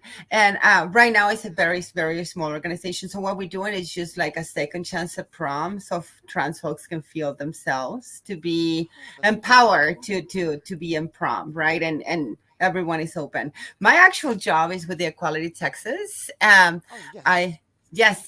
So I am the community engagement and advocacy manager for the Equality Texas organization, which is part of the Equality Federation. So my job is to bring community together, teaching them, providing them the tools and the knowledge in order to be able to be leaders within the community and fight and advocate for not just for themselves but advocate as a group, right? Like again, as a community organizing organizer, we I never done anything that didn't require the power of more people behind me in order to attain what we got. I mean, we got Lloyd Doggett to sign into Medicare for All in 2017, no, 2018, I believe, 2019, because he wasn't supportive of Medicare for All, right? And we had like the Democratic Socialists of America in Austin block walking and knocking on doors and collecting stories in order to bring that information to Representative Doggett.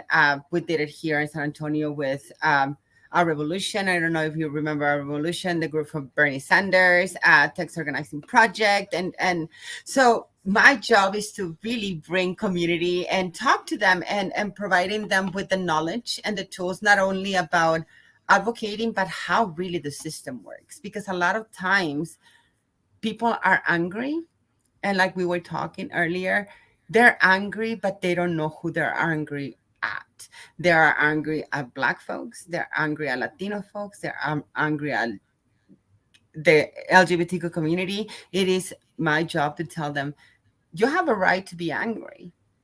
Your anger should be directed to these people rather than to these people that you're hating on. It is Greg Abbott, right? Or it is Dan Patrick who is ensuring that we don't have a minimum wage job other than 725 here in Texas, right? It is Greg Abbott who is not holding ERCOT to account and ensuring, like we just had a warning this morning, no, actually yesterday, saying that starting yesterday, we might experience blackouts because the grid in Texas is overwhelming because we have 107 degrees of temperature because again, climate change is real, right? So when I talk to people, it's not about yes, let's be angry and let's do something. Is yes, you're angry.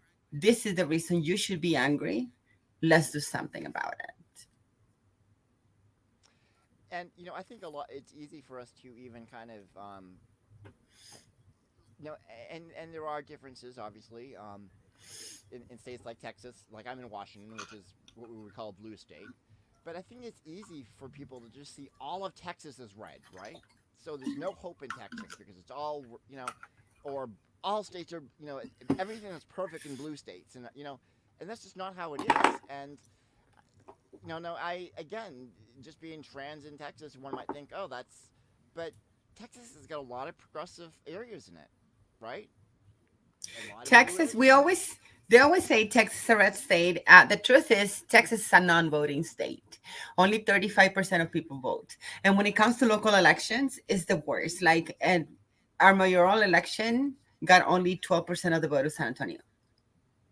Wow. 12%. 12%.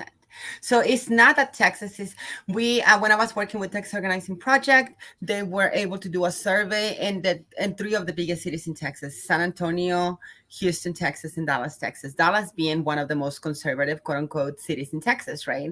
And one of the questions was, do you support and are you willing to stand up for the LGBTQ community? And San Antonio, that issue was number two, which was really cool. Houston also was number two. We were thinking Dallas was going to be that 5 or 6, like rather low. It was number three. So people care. It's just they're not getting out there to vote, right? And I know voting is, and I tell people, voting is not the end all be all fix our problems. It is the first step into activism because voting will allow you to go in front of representatives and demand them that they do what they said that they're gonna do. I consider myself to not be part of any party. right? I consider myself to be more in this socialist area, right? And so I have a lot of anger towards also the Democratic Party. I mean, we had again 50 years to codify Roe, and it Oh, I hasn't know. Isn't that happened. disgusting? It is very disgusting. We're losing time to codify marriage equality Oh, because we yes. know that's the next thing for the Supreme Court, and it's not happening. We have Nancy Pelosi stomping for Henry Cuellar, Henry a Cuellar. known anti-choice representative, right? So I cannot in my good heart go into communities I've organized to tell them go vote for the Democratic Party because they're gonna help you. When in fact, that's the reason Texas don't vote. I You have no idea how many conversations I've had with people saying, I voted. I voted before. I am still poor. I still don't have health care. I still have to ride a 2 to 3 hour bus ride to go to my job because we have shared transportation. Yep. So like and then we have centrists running, centrists that are not offering real options and solutions to our people's problems. Like people want a better job, people want access to healthcare. In the last few elections, healthcare was actually number two. The last what 6 7 years in Texas, healthcare has been the number one issue and nothing has been done, right? The Biden presidency had the opportunity to expand Medicaid to all non-expanded Medicaid states, but what did they do? Cinema and Manchin decided to Hmm. stand in the middle and not really fight for ending the filibuster, so we end up getting nothing. And who won again? Corporations, rich Yep. people, because more tax breaks and more money were given to them through the last legislation that passed, which was the infrastructure legislation, than the Build Back Better legislation that would have actually supported low income families. So at the end of the day, we're still bending the knee, both Democrats and Republicans, to the god of money. Yeah, it really is. It's when we talk about the 1%. I mean, that's exactly what I mean. The global ruling class. Yes. Um, and I'm, as I was saying to my guest before, I am just. It is. It's really really hard to just keep supporting the Democratic Party when it just seems like on issue after issue after issue, it's like it's almost like they They just buckle. yeah, and in some cases they compromise ahead of time before there's even a fight, and it's like you say that you're pro-choice, and yet We just saw that news actually saying that Biden was ready to put a judge in in a state that was a anti-choice. Not only he was anti-choice, he was racist, he was homophobe, but he was ready to work with Mitch McConnell to get something done and give him a judge. Like, can you see what's happening and you still going to give them judges? yep, lifetime How employment. can I trust you? Yep. And just yesterday, Biden made or I guess his press secretary made a comment disparaging activists, some of the activists, the pro-choice activists. It's like, what the hell are you doing? You really? We've just lost reproductive rights, and instead of going after the Republicans, you're going after your own people again.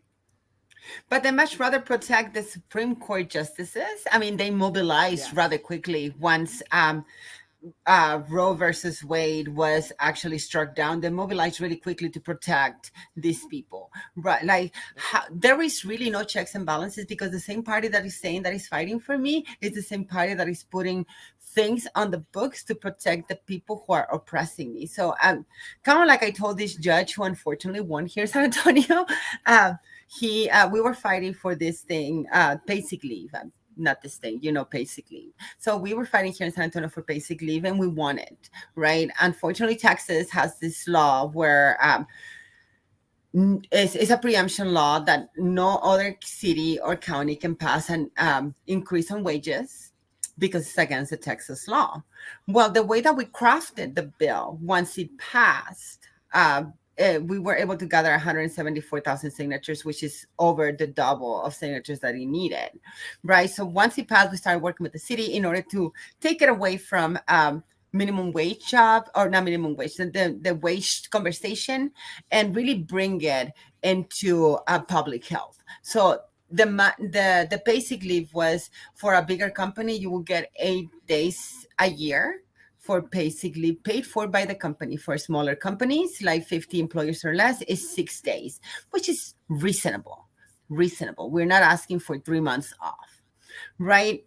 Well, we were able to craft a bill saying that it was all about public health because we didn't want people who got sick from the flu, that was before COVID, the flu or a cold, to come back to work, especially on service jobs. San Antonio is mostly a service city, right? And we wanted to protect not just the people who work there, but also the people who are the patrons.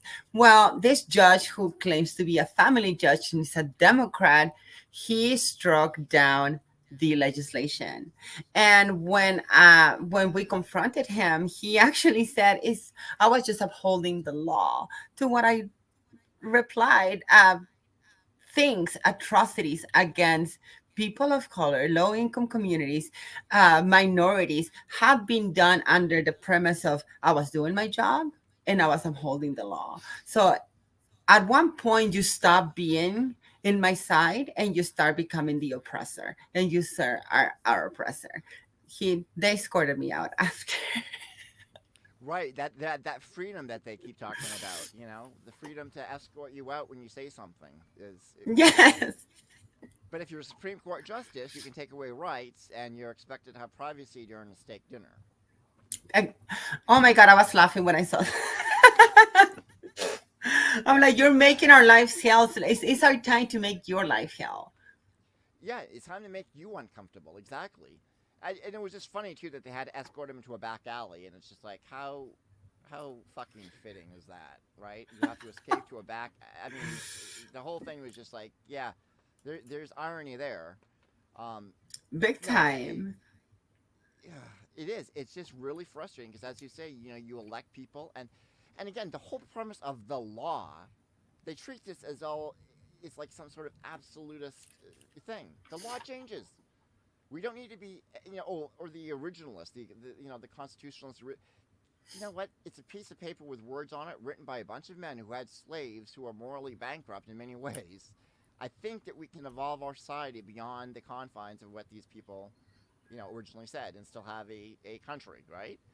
But Exactly. it's an excuse, and they know that it's an excuse. It's all to benefit the ruling class, and I don't think I kind of think the abortion issue is sort of going to be interesting because I don't think that I think the Republican Party valued that more as a political tool, just like the Democrats, right? It's always been a cudgel. Hey, elect us and we'll repeal abortion, or elect us because we're going to protect abortion. It's always been a convenient way to get people to the polls, and now it's kind of become a reality. And so it's going to be interesting to see how Republicans deal I'm with gonna it have to deal with because that because I mean, yeah, for every decision there's a consequence, and for them to think it might not happen this election, right? But for them to think that they're gonna go without a consequence, I mean, seriously, yeah. Well, if until Texas wasn't was a non-voting state before, I think that we have the ammunition, really, because I mean, the even um violent, like gun violence in school shootings, is not moving these people. It's not moving these people. It happened 3 hours away from San Antonio, the Uvalde casualties, right? And it's not moving these people. Any it irks me honestly when I keep on hearing people, this is not political. I am sorry. The moment that you hold a gun to shoot a kid, that shit is political. That is political. When you hear the guy who shoot the folks in New York, and he had white supremacy type of what is it called, manifesto, that is political. So for you to continue saying this is not a political conversation, you just don't want to have that conversation. You're uncomfortable to not have that conversation because everything is political, right? From my existence as a trans woman to holding a gun, that is political. Here at Pride in San Antonio, we went to a meeting and we asked them if we can chant some things, and they're like, as long as they're not political. And I'm like, Pride began as a political rally, cry rally, right? Like, you cannot take politics out of Pride because that's the only reason that it exists. Police brutality, the way that the LGBT community was prosecuted by politicians, right? They were being outed, losing their jobs. Everything is political. And so it's crazy when I hear people, this is not political. Everything from the roads to your breath is political. Absolutely. And that's a whole premise of people forget that politics is about the organization of people. Hmm. It's not about the protection and establishment of power. It's about the people. But And politics has become a dirty word. I think it's because I was listening to some of your conversations with previous guests before, and it's the way that it's been tribal now. Like, it's either you're a Democrat or you're a Republican, or you're a Democrat and you're a Republican, which is before there used to be some sort of difference. Now it's completely polar opposites, right? Like, where we cannot even have that conversation. And it's because I feel um, the Republican Party gave too much power to this religious zealots, Yeah. right? And then Trump came into office and just bona fide those racist antics and anti-trans acts and homophobe antics that gave fuel to these people to come out of the woodworks. And now I was listening to this other podcast too, where they were saying in Florida they take the QAnon is taking over the House of Representatives. That's what all the crap is going on in Florida. Meanwhile, here we cannot even get our crap together. Somebody on the left does something and everybody's attacking that person instead of saying, well, can we work together? Can we work Yeah. together? Because the other I don't want to work with Nancy Pelosi, let's be honest there. But can we work together with the people who are actually doing work that is going to benefit us instead of killing each other with for real small things? At the end of the day, when we are continue to fracture in ourselves, especially the left, we are continue keeping leaving people vulnerable, right? So it's whenever we get strong that we see those changes happen. And I keep on going back to that because we see that happening again in Florida. We see even with the DSA in Nevada. I just got an article that very progressive folks are finally taking over the party in West Virginia, which Joe Manchin now is scared, right? So let's start working together because right now we have no viability for a third party as much as I would love to. But we have the people to start making the change locally in our freaking Democratic Party. And it's time for us to come together like the socialists in Nevada, like the people in West Virginia, to challenge the folks who have continued hung on, clinged into power for the last 20, 30, 40 years. Yeah. And a lot of the problem too is we have a media system that is designed to support the status quo. Yeah. It's a huge and that's an impediment to get. I mean, to bringing people together. I mean, people don't understand class solidarity either. It seems because it is very tribal. I don't. You have to work with people that you disagree with on sometimes fundamental issues to find points of agreement that you can achieve. I mean, if someone's a racist, they still need health care. So if you could find I mean, and then along the way change their racist views, challenge them, but find ways to work together on issues where you can. And that you're right, that Yes. is absolutely what we're missing. Yes, I mean, many times we've knocked on doors and we talked to people who are very Republican, and I mean they were disparaging the Black community or disparaging the Latino community. But when we started talking about healthcare and the reason we have such a crappy healthcare system, or even housing right now with the housing Oh, yeah. crisis, people were like, sign me up. And then little by little, their views began to shift from conservative to, I understand now the plight of the Latino folks and the Black folks. And I understand that they're not my enemies. And I understand that they are my comrades in the struggle. So who is my real enemy? And I think that the right is amazing at creating that division, and we are no good at dispersing that misinformation, right? Because we don't have the same arm. Going back to, I kept on telling my partner, because he does watch CNN, and I'm like, dude, Huh. and I'm like, I listen to some of them, but CNN, although they've lied before, I don't consider them fake news. I consider Right. them a source of news that they only tell you what they want you to know, right? So Yeah. it's very curated news in order to continue telling the people little things that they deem important. We didn't see the news talking about the net neutrality fight when it was happening Hmm. with Ajit. I forgot his last name, right? We didn't. Why? Because they were benefiting Yep. from getting rid of net neutrality. So I tell my partner, like, sometimes it's good to start reading other sources that are actually investigative journalists. I'm sorry, Rachel Maddow is not a investigative journalist, and neither is Chris Cuomo, which he got fired, but yay. Yeah. But I mean, they're not. I mean, all there are is talking puppets. Yep. Yeah, they're celebrities, is what they are. I mean, Yes. Rachel Maddow at one point was a very good journalist, but once you get into that ecosystem, right? It is. It's all designed to, as Noam Chomsky says, manufacture consent, and they Yes. do a very good job at that. They pick and choose the stories they cover, and what they're really selling, I think, that people don't realize is they're not in the business of news. They're in the business of advertising. The news is just the content in the middle. It's all Yeah. about the advertising revenue.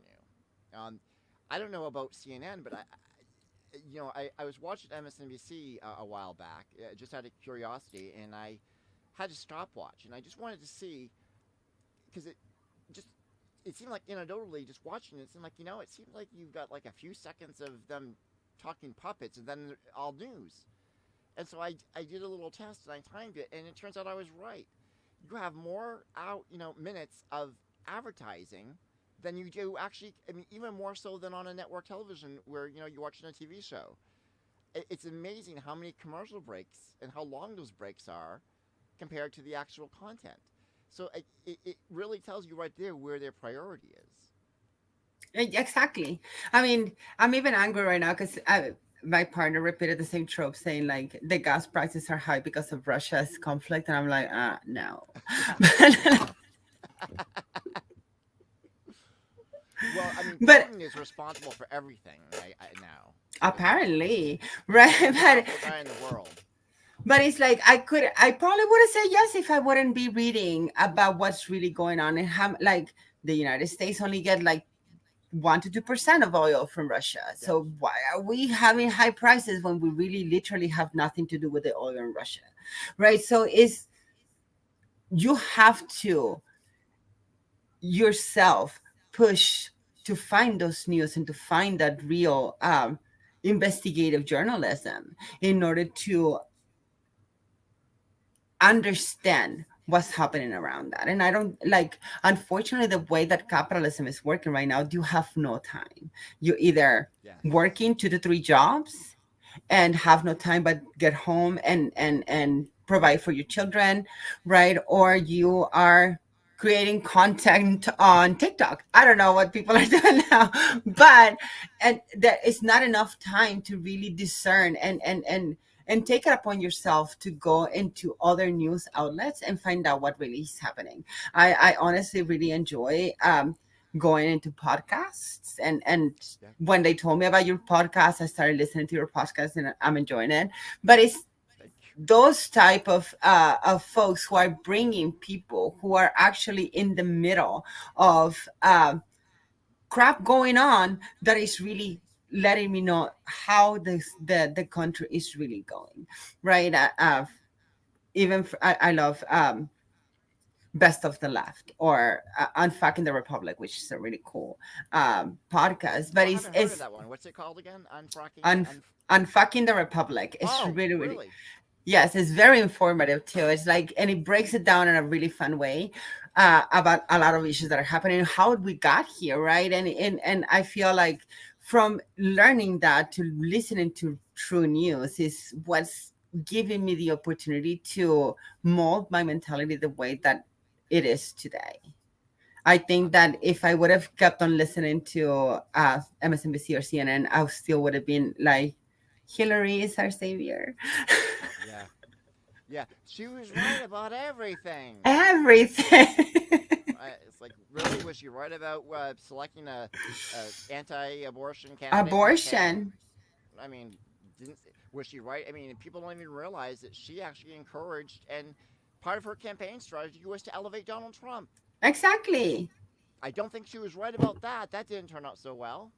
I mean, But it's people have like selective amnesia. That's what they do yes, have.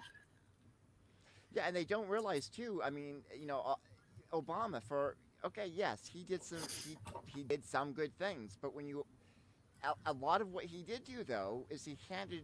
It seems like one president after another hands the next president this enormous expansion of powers that end up getting used in ways that are extremely detrimental.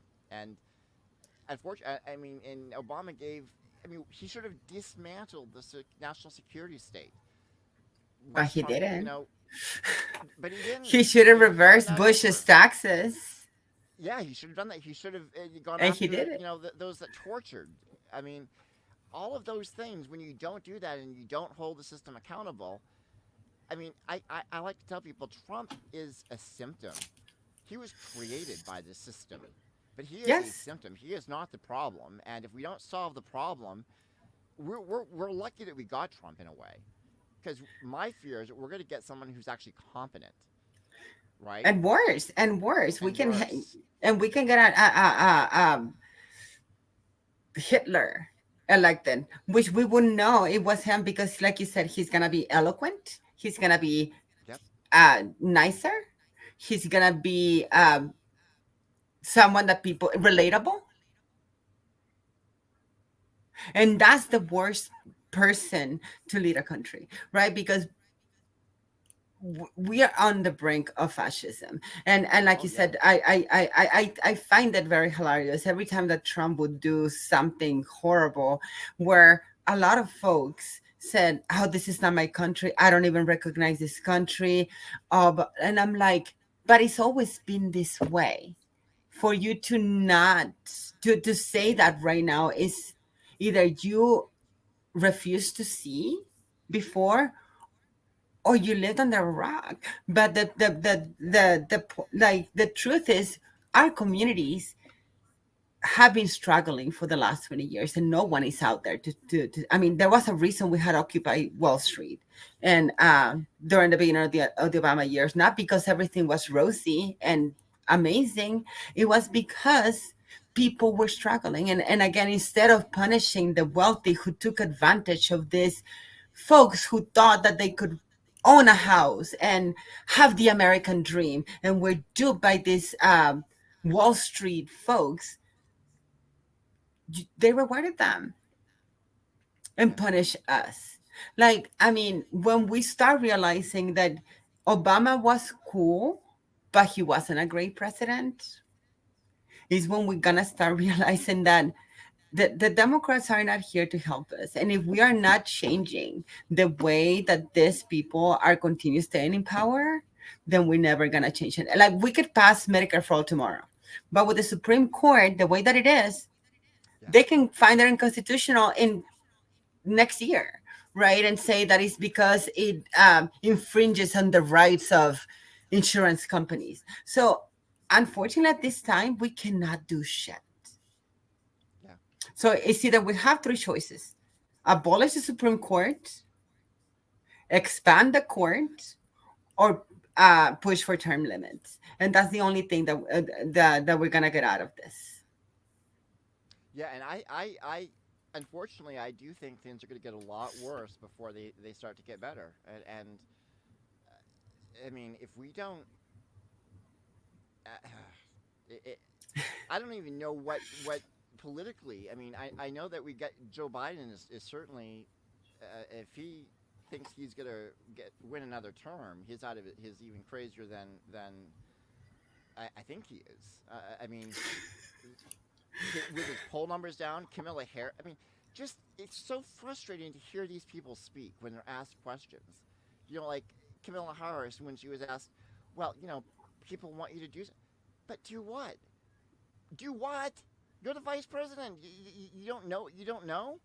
I mean, if I you mean, if their you want, jobs is literally to whip votes. The reason right? Biden won the primary of the Democratic Party is because the last president whipped all of the other contenders into dropping out to support Biden. So the job of the president is to really get the people in Congress and the people in the Senate to support their legislation. And that's the same job of the freaking vice president. I think I saw the same interview where she was just dancing around the issue and she wasn't Yeah. providing any type of solutions. And it's like, are you responding because that's the way you feel or because that's the way that Biden is asking you to feel, right? I mean, I remember during the debate that she had with the person who was going to be vice president. I think it was Pence. Yes, it was Pence. Oh, Mike Pence. Yeah. When she had the debate with Pence, and I remember during the primary she supported getting rid of fracking and the oil industry, and she was very for it, Kamala Harris, and then trying to defend Biden's position on fracking. It was very funny to me because you can tell that this is not the shit that I believe, but I have to. So, who is the real Kamala Harris, right? And why are you not coming out and saying, this is what we can do? And I'm going to challenge Biden to do it. Yeah. No, it's just if they won't even use their voice and say the things that would get people to at least say, "Hey," because that's the beauty of. I mean, Trump for people like, "Oh, he didn't do anything," but he did, and what he did, I think, most of all, was use that bully pulpit. He Yeah. used his words. He made it. Whether or not he fought for people is irrelevant. He acted the part. He played the part, and people believed in him. I mean, the rallies that he went to, I think that's a great thing for presidents to do, right?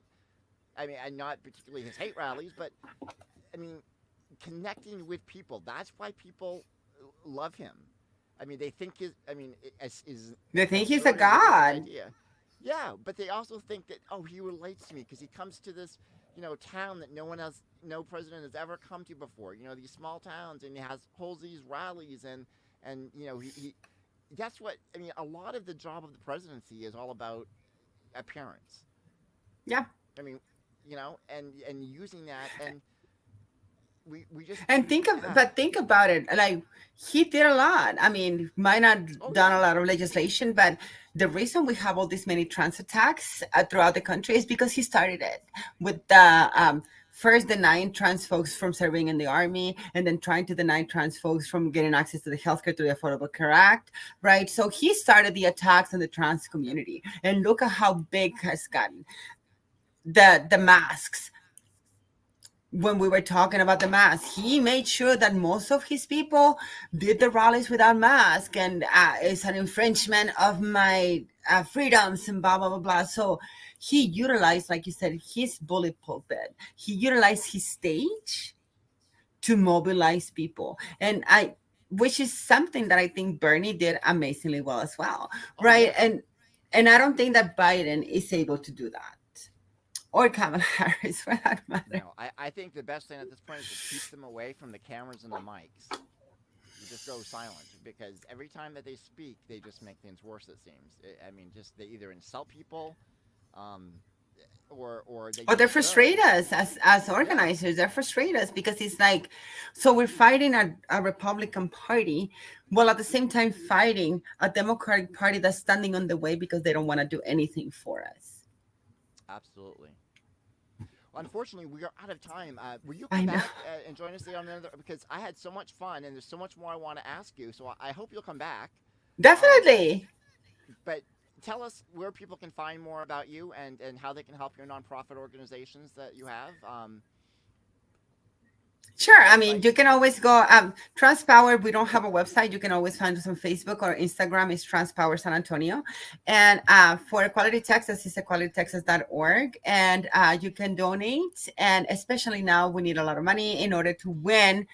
We, like I said, they're thinking of bringing back all the legislation that they weren't able to pass last legislative session, plus the Don't Say Gay bill in Texas. So please help us out. We need a lot of help, and we need a lot of y'all. Like, if you want to volunteer, check the volunteer, especially if you're in Texas, you want to volunteer, you want to get engaged, go to equalitytexas.org, put your name, I'll call you, and get to work together. Yeah, and I want people to understand this. It is imperative that we fight these issues on a state by state basis. Because again, what happens in Florida is going to happen in Texas. And if we can stop that in Texas, we can stop it from happening in other states. But we can't we can't wait and depend on federal, intervention. So please, please, please, donate, volunteer, do what you can. Contact Sophia because we got to stop these laws at the state level.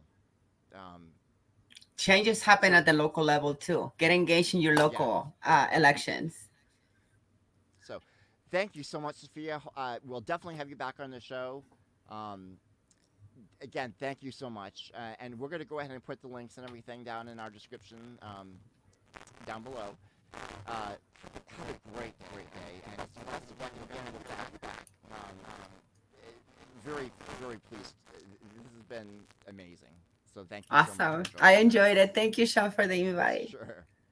Thank you very much. We'll see you next Tuesday at 2 o'clock. This is Tuesday of America. Bye-bye now, everybody.